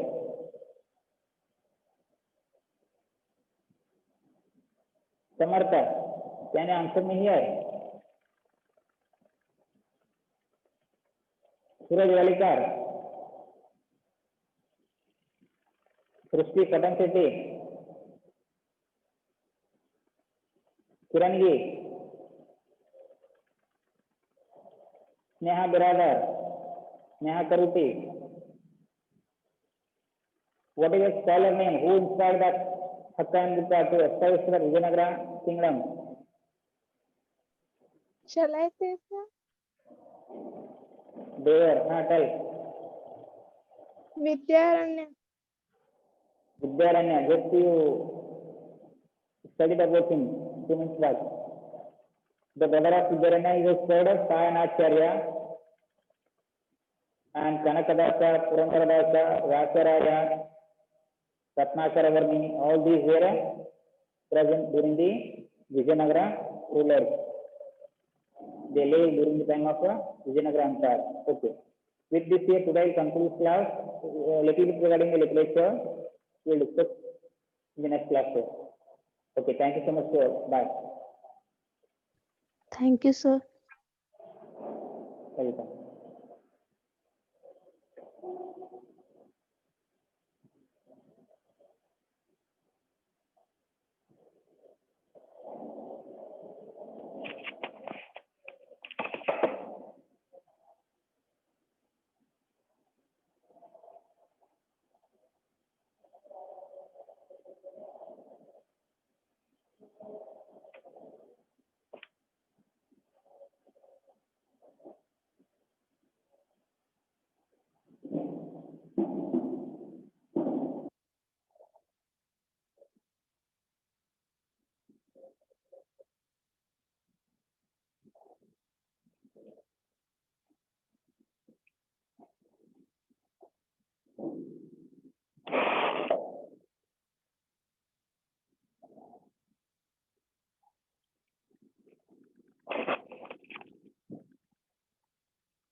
Good morning, students. Good morning, ma'am. Good morning, ma'am. Good morning, ma'am. Good morning to all. What we discussed in previous class?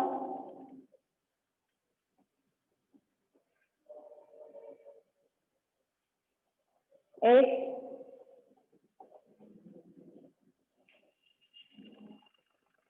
What we were discussing in previous class, students?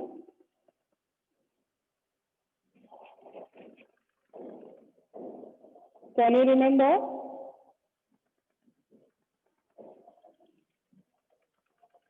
So we have discussed about the laws of motion. Okay, laws of motion. So what are the laws of motion? Is Newton's laws of motion. So we have discussed about the Newton's first law of motion, second law of motion. Okay. So today we are going to learn about the third law of motion. Will you say what is first law of motion, students? What is Newton's first law of motion? Yes. What is Newton's first law of motion?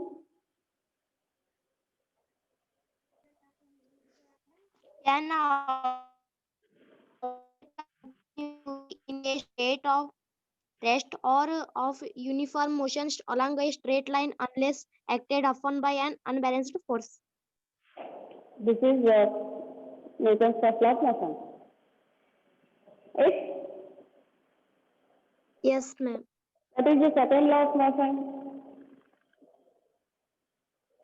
The rate of change of motion of an object is proportional to be applied unbalanced force in the direction of the force. That is proportional, students. Proportional. Okay. Okay. So now first law and second law I have learned that. So in the first law I have learned about the inertia, right? And second law we have learned about the momentum. So what is momentum? Moment is the product of mass and velocity. Momentum is the product of mass and velocity. So when the moment will be increased, it is directly proportional to velocity and mass is also increased. Okay, that we have learned the second law of motion. And we come to the third law of motion. What is the third law of motion? States that for every action, there is an equal and opposite reaction. For every action, there is an equal and opposite action. You see, students, sometimes if you are alone, you want to play something. Then what you do, students, you take a ball, and what you do, you just take a ball and hit the wall. So what happens if you take the ball and hit the wall means?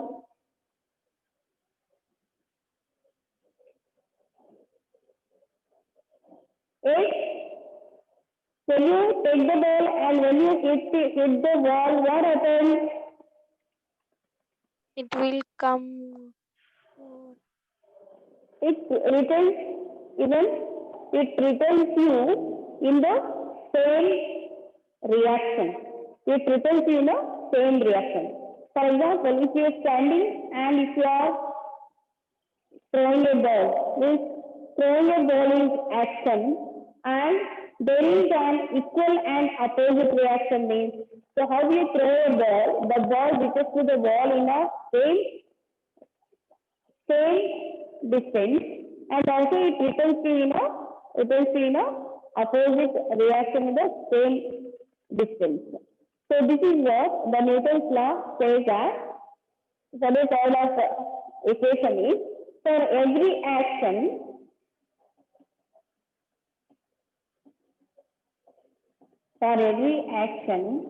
there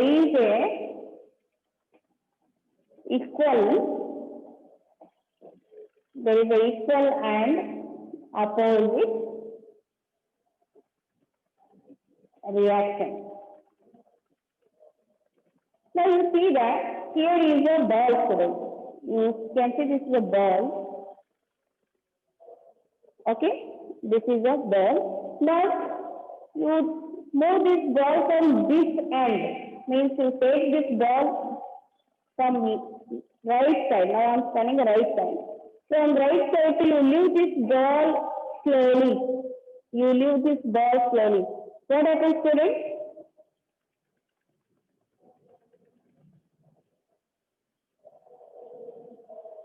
Yes, what happens? When you leave this ball from one end to one end, the ball reaches to the another end, right? This ball reaches to the another end in the same distance and the same reaction. So if you leave the ball slowly, the ball moves to that direction or you can say that direction slowly and comes and it returns that reaction only. It returns to you that reaction. So what we say this is action and reaction. So action means how you leave the ball. If you leave the ball slowly, the ball moves slowly and comes returns slowly. If you move fast means what happens? The ball returns you in fast. Okay, how much force you put from this side, the ball returns in that same force. So this is when the Newton's law says that so it is an equal and opposite reaction. The every action has equal and opposite reaction. For example, I will give you some examples.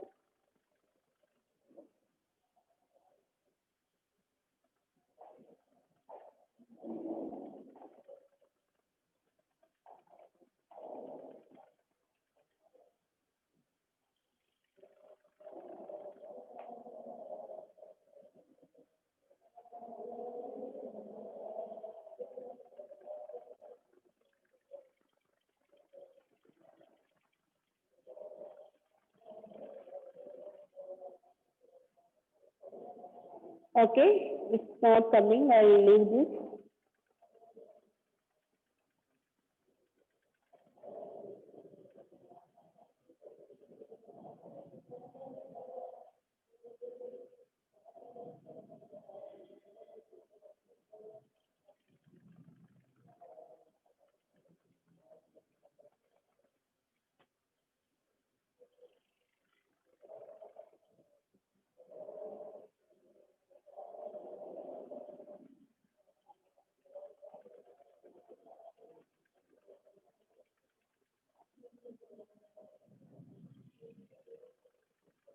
Okay, it's not working, students.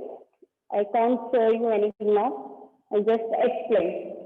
And you see that moving car, students, moving car.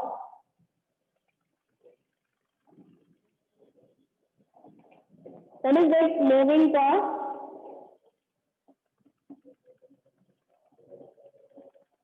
You can see when the car will be moving, you feel that the ground will be moving backward.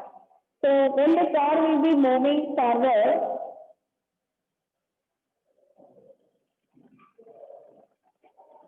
okay, when the car will be moving forward, So this is what direction. So how the car will be moving in a forward direction with fast or it will be slow. Okay. So you can see the spinning of this wheel moving forward means you can see the ground. If you can see the ground or a road or side of the face of the road will be moving backward with a same speed. With a same speed backward. Have you observed that, students? Yes. Are you listening, students?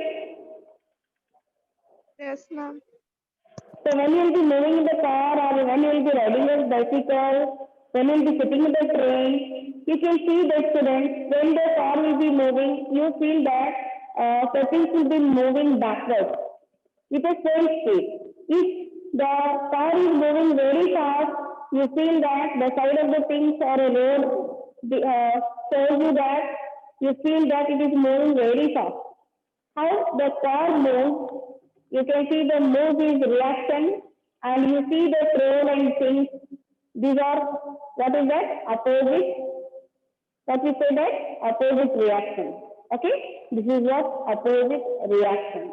So if you can feel this when you will be driving the car. And you can see the moving ball, what I have told that moving ball, isn't it?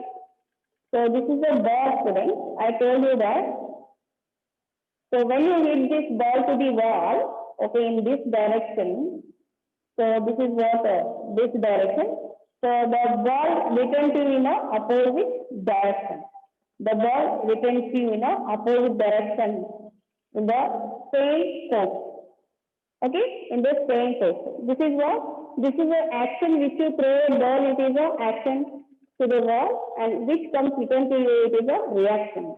Okay, this is what reaction you'll get same in the both the actions. This an example I can give you.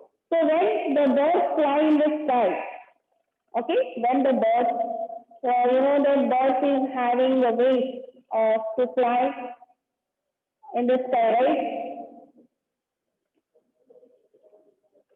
So what birds have? Wings to fly, right? So to fly in the sky, what they do, students? What they do? They move by their wings, isn't it? By flapping their wings, okay, by flapping their wings, they move upward direction. So while moving upward direction, you know how the bird moves upward direction? They flap these wings downwards. So when they flap these wings downwards and upwards, the bodies of the birds move upward. Okay, you can see that while they put the air down, students, they put the air down and the body will move upward. It is what we say. The reaction is the birds will flip their wings to move upside. It pushes the air downward. So how much energy and how much force it puts to move upward, that much force will be, you can see, downward. So this is what action and reaction. Are you understanding, students? Yes, ma'am. Okay. So you can see flying means you can take the bird or aeroplane. Okay. So you can see that aeroplane will be flying in the sky. So when it will be moving high, the air will be pushing downward.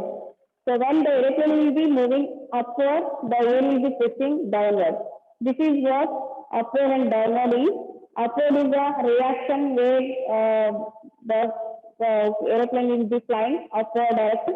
The way air will be pushing them in a downward direction. So this is action and reaction. So flying the aeroplane in upward direction is a reaction. The air pushes, it is what downward, it is opposite reaction. So these are some examples of third law of motion. Some examples are there in your textbook also. You know the swimming. While swimming, what happens, students? While swimming in water, while swimming in water, you push the water by your hand backward, right? So while swimming, what will do? You push the water backward, then your body moves forward. Have you tried this, students? Everybody knows swimming?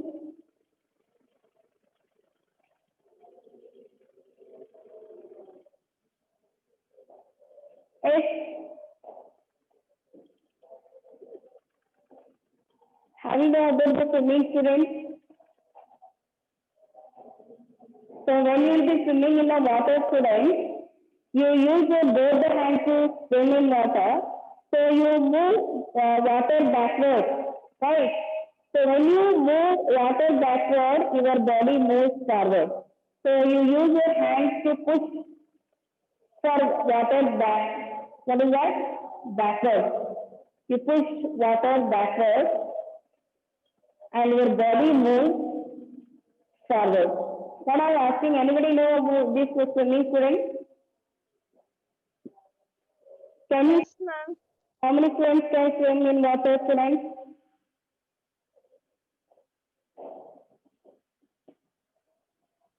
Yes, you are telling that yes.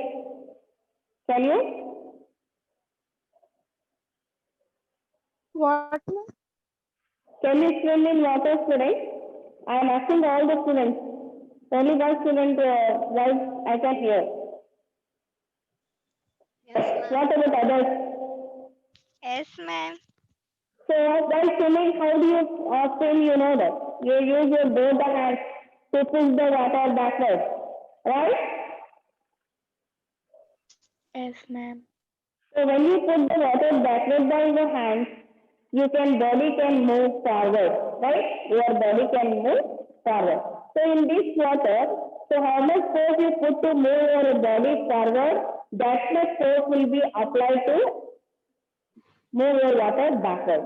So here you can apply the same force. Okay, you will apply same reaction and action reaction will be both of same here. Okay, how much? So if you want to swim very fast, what you do? You push the water very fast, right? Then your body can move very fast, right, students? Yes, ma'am. Isn't it? This is what action and reaction. So this is here action means what is that? You push the water backward and your body will move forward. So how much force you put to move backward, push water backward, that much force will be applied here to moving of your body in the water. The size of this force will be same. Okay, this is what reaction action and reaction of this activity. So what is this? Swimming. And another action is given in your textbook that what is that? Gun. What is that friend? Gun. So why do you use that gun? Yes. Why you use that gun? What will be there in the gun, students?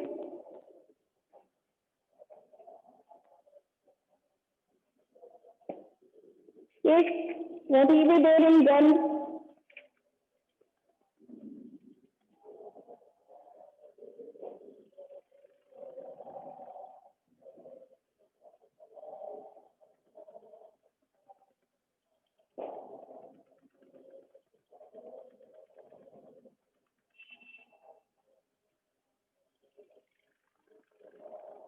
You think this is a gun, student? You think this is a gun?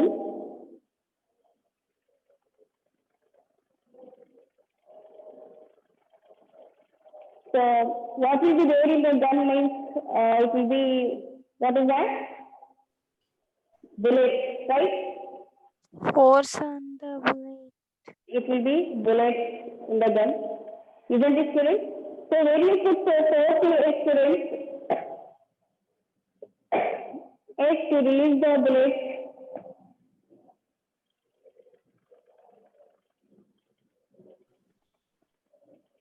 What, yes. ma'am? So you know that if put force here, isn't it? You press that bullet. So what you can see that when you, how do you use that gun, student? How do you use gun? Can you?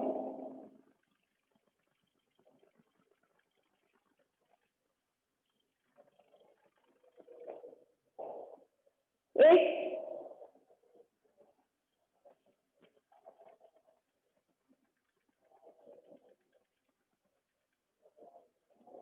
How do you use gun?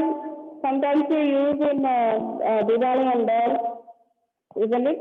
Small guns you use, no, to fire. Yes.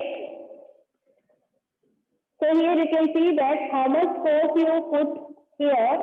So that much same force will be applied on the bullet. So how much force you put, you can see the bullet will reach to the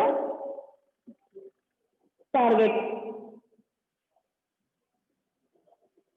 Isn't it? The bullet reach to the target. How much force you apply. The real action is what how much force you apply here, and that much force the bullet will reach to the target. So where you want to what is that, shoot. If you want to shoot anybody or if you want to shoot any bird, people will shoot the bird, kill the bird. They use bullets, isn't it? They will be target. They want to kill the, what is that, bird. The police use a gun to fire the person, isn't it? What we say here, how much force is applied here, so that much force will be the reaction. You can see the reach the target. By this also you can understand that. The next one picture is given in your textbook 9.12 students. 9.12. So what is this? As the sailor jumps in forward direction, the boat moves backwards. So you can see the boat is empty here. So when you can see the steps of this person on the boat here, he wants to, what he wants to? He wants to jump from boat to this direction. So what happens? When you push the boat backward, then only you can jump. Right, students? Here boat, and here what is that? You think here bank. Okay, boat and bank. Bank of the river, So he wanted to jump from the boat to the bank of the river. Bank. So what he wants to do? So if you want to jump from the boat to the bank means what happens? Here forward action. What he jump now, it is forward action. Want to move backward now, it is backward action. So how much force you apply to jump here? So that much force will apply to move backward of this boat. Yes? Can you understand this? So when you jump from this boat, no, the boat will be pushed backward. Right?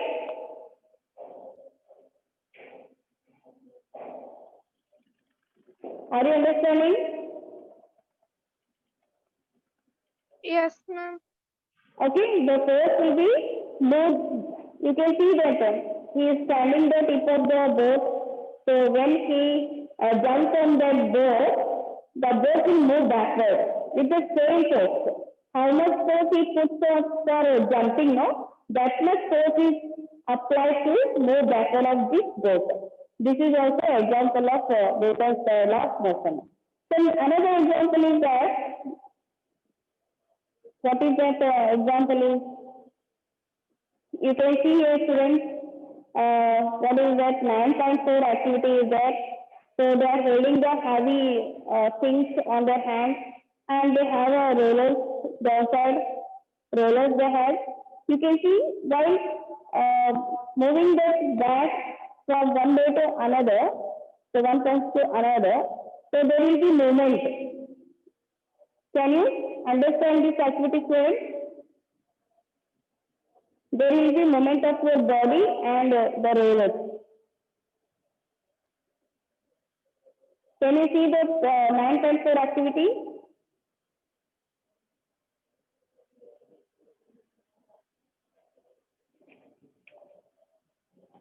Are you understanding?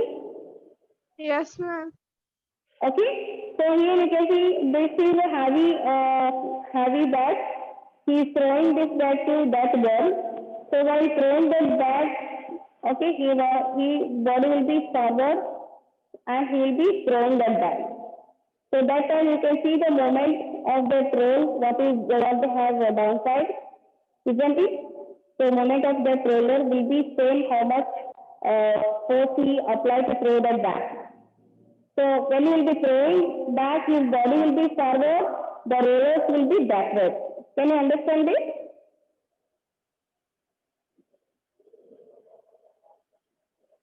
When he will be throwing it back to his body will be forward, but the roller, what is their downside now? You can see the roller pad, that will be backward.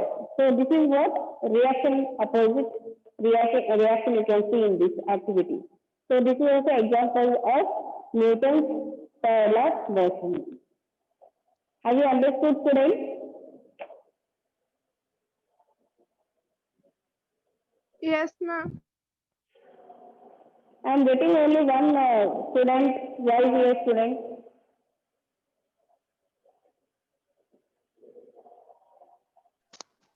Yes, ma'am. If everybody is listening or not? Yes, ma'am. Okay. Yes, ma'am. Now you write Yes, ma'am. Newton's third law of motion.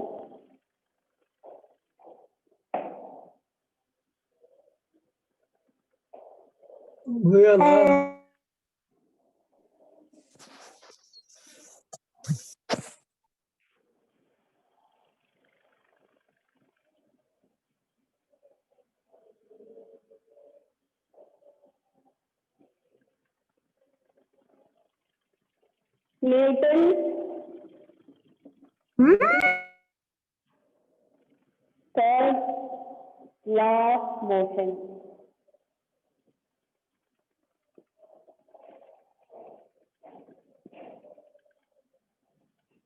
Newton's third law of motion, what it says? Newton's third law of motion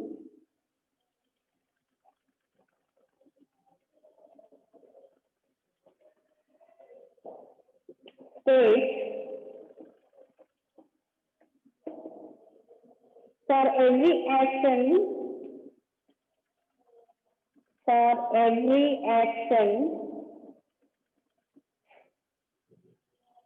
there is an equal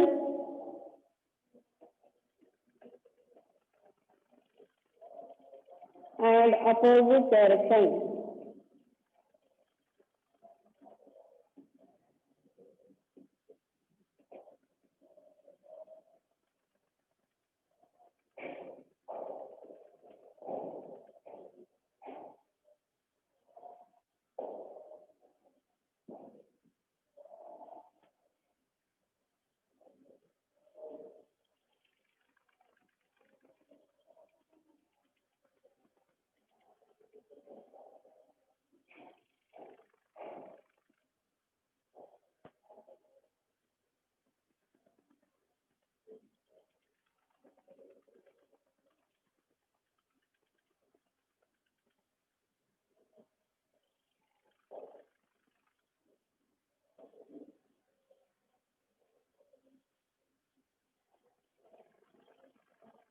Examples, write examples, some examples.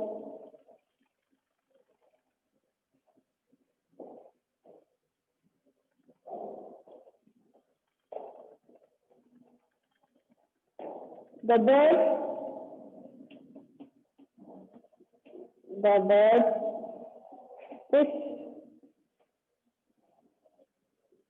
push down on the air with their wings.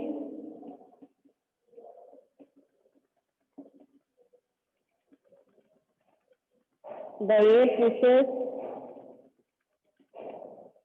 the air pushes their wings up and gives them lift.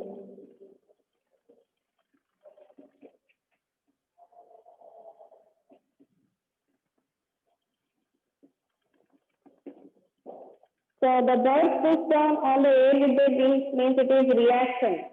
The birds push down on the air with their wings means reaction. Yeah, it is an action. What is the reaction? The air pushes their wings up and gives them left is reaction. This is a reaction.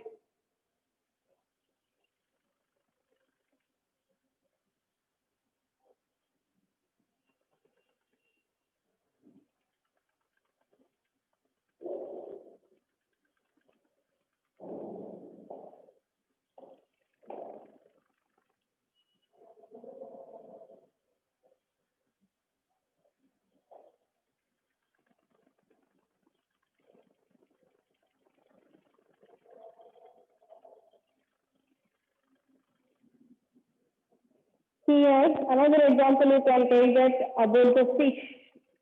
Okay, a fish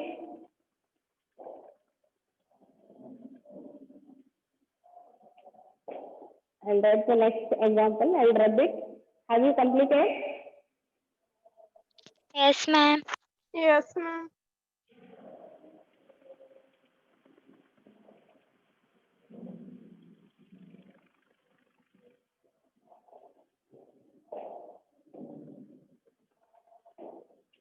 A fish uses its fin. A fish uses its fin to push water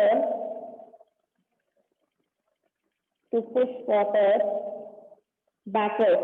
This is what action. Backwards.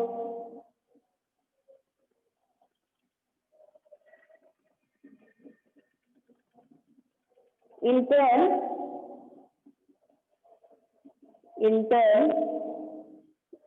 the water reacts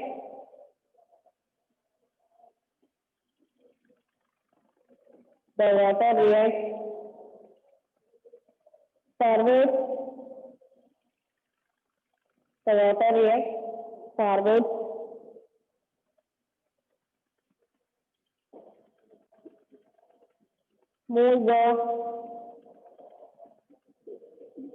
Move the fish through the water.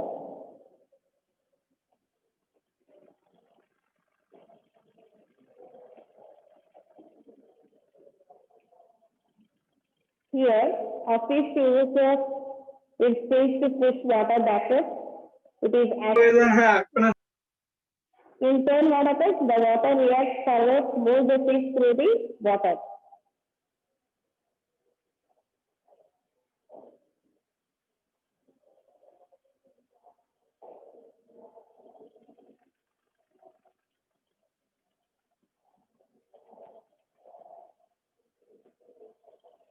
So here, how much the fish push water backward, the size of the force will be same as the water reacts forward. This is what Newton's law of motion.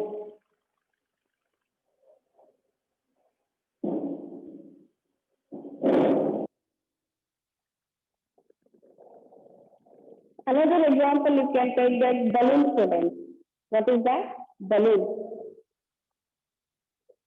You know that you take a blow balloon, okay? It is a blow balloon, it is tied here.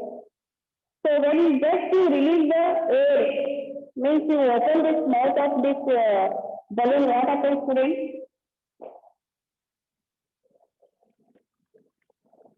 What happens?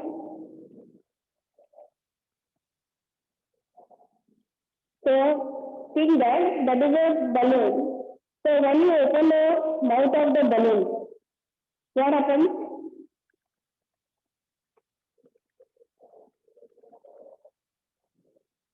You can see that the what is there inside this balloon, air moves down, right? Air moves down, and where the balloon moves. So when the air releases downside, the balloon moves up opposite direction. Have you solved this today? Yes. Yes, Yes, ma'am. ma'am. So whenever the balloon will be there in your hand, when the air starts more, immediately the air blows. Air, what happens? It moves upward direction. So when the air releases downside, suddenly the balloon moves upward, moves up. So you can see in this also, it is also Newton's third law of motion. This is an example of Newton's third law of motion. What is that?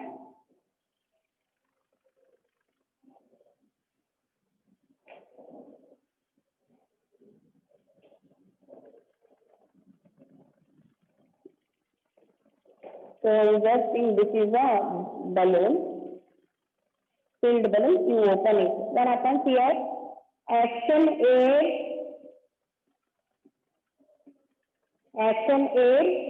rushes down. So when you open this mouth, here the air rushes down. What is the reaction is? Reaction,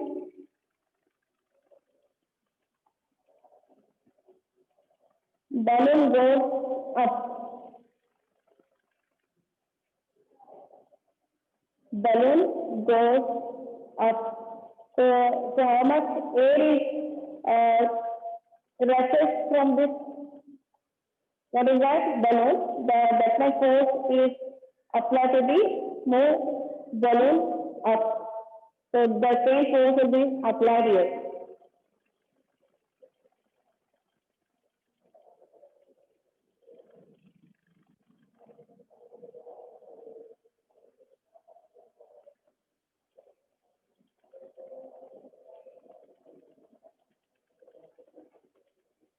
So another example I can give that.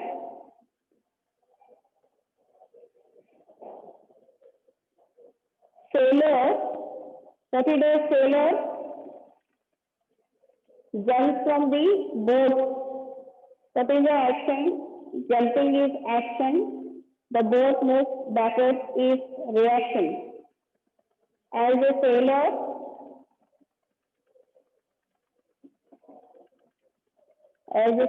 jumps in forward,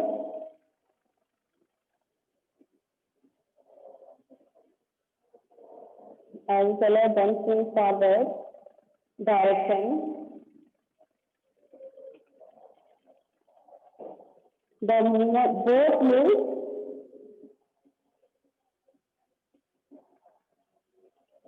The boat moves forward direction.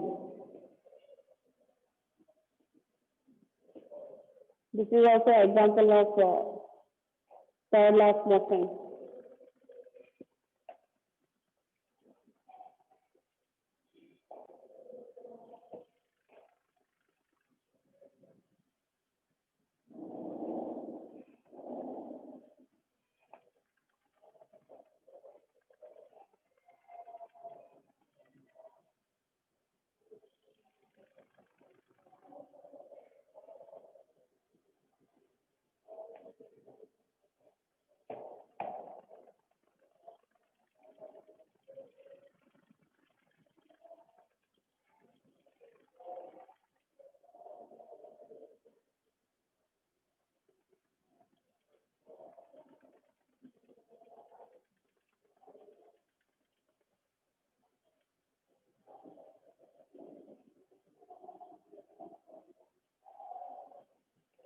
Okay, so we can give many examples of this also.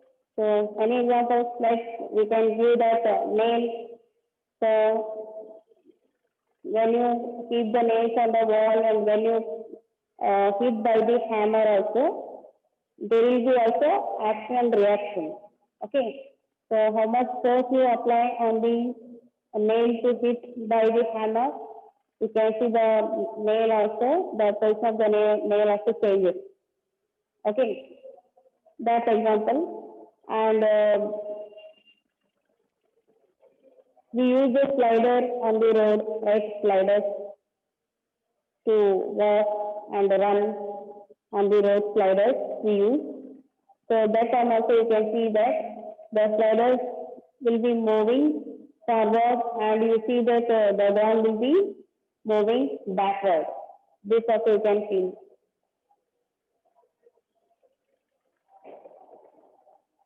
So you feel that while walking on the ground also, right? While walking on the ground, what happens to them? You will be stepping on the ground. Okay, while walking, you stepping on the ground. So how many steps you keep on the ground? Even you feel that how much distance you cover, there will be opposite reaction by the ground, isn't it? So how you put the steps, like that you can see changes in the ground also, opposite direction. That is also example of Newton's style of motion. So these are some examples of Newton's style of motion. So the next tomorrow we are going to learn about the conservation of momentum. What is the conservation of momentum?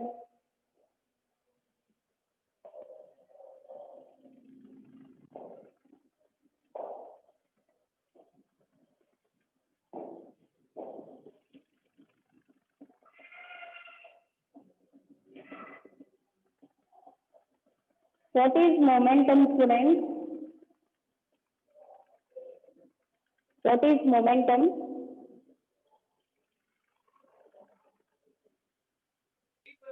Momentum of a body is the product of mass and velocity.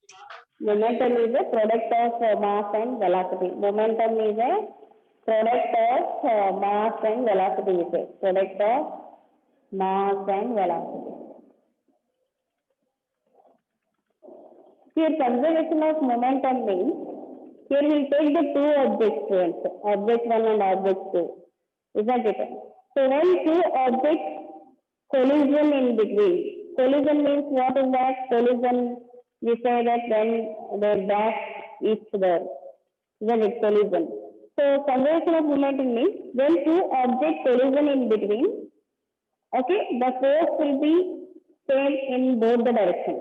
Force will be same in both the directions.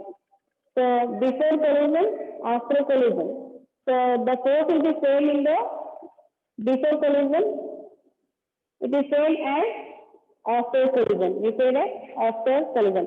The momentum of the force is before collision is equal to the moment of force is equal to the after collision. This we have to prove. So what we have to prove in conservation of momentum?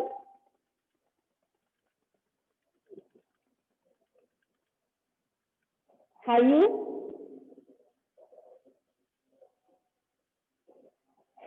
Here we take the collision between two balls. Tomorrow I will explain about that. Here I will show that activity in between two balls. What happens when two balls collision? Collision means you can see here one ball is there, here one ball is there. Tomorrow I will explain. Collision means when these two balls collision in between. This is what two balls collision. You know, accidents.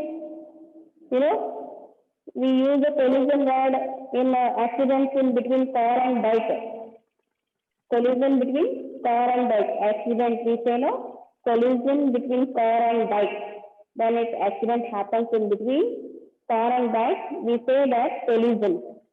Right, students? We use the word there, collision. Understood? Yes, ma'am.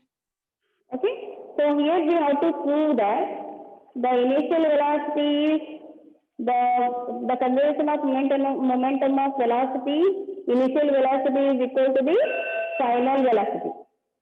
Okay, here initial velocity what will be there? No, the final velocity also will be same, the momentum of conservation.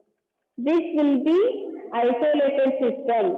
this momentum will be isolated system means what is the system isolated?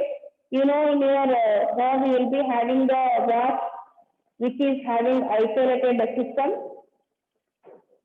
It will be moving here and there, isolated. Yes. Have you have in your home like this watch, students? Which is Yes, ma'am. this isolated means like this, isolation is there. So collision, how it happens in isolated system. So these balls will reach in this way. These two balls, how it collision between like isolated system. So if you have like this watch in your home, you can see that bell will be moving here and there. Isn't it? So how it will be moved? So they will be showing the time. According to the time, it moves. Okay, in the same distance and same time, it reaches both the sides. Right? This is what isolated system is. And this will explain that. What we have to prove here? Here we have to prove that M1 U1 plus M2 U2 is equal to M1 V1 plus M2 V2. So M1 U1 means initial velocity, M1 V1 and M2 V2 means final velocity. This we have to prove in this. Monday I will explain about this. Okay? Yes, ma'am. Almost done. Yesterday I sent the page. Have you seen that, students? Yes. Yes, ma'am. Yes, ma'am. All of you maintain your page notebook, students. We don't know when we call you to bring and show that for checking. So everybody maintain the fair notebook. So I have sent already after the finishing the lesson. Yes. Not content, you take the help from your friends and you try to complete the fair notebook, students. So if your school starts or if it is not stopped also, you should maintain the notes. So we don't know, I may tell you to bring your notebook for checking. It should be maintained. Your notebook should be maintained. Okay. Are you understanding? Yes, ma'am. Yes, ma'am. Yes, tomorrow homework right?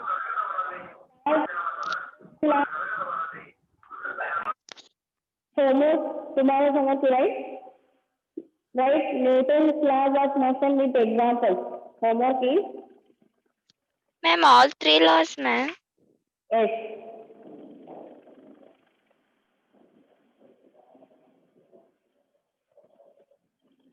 And two examples you have to write each. As an example, homework is all three laws of motion. Newton's laws of motion, you write motion with examples. With two examples each.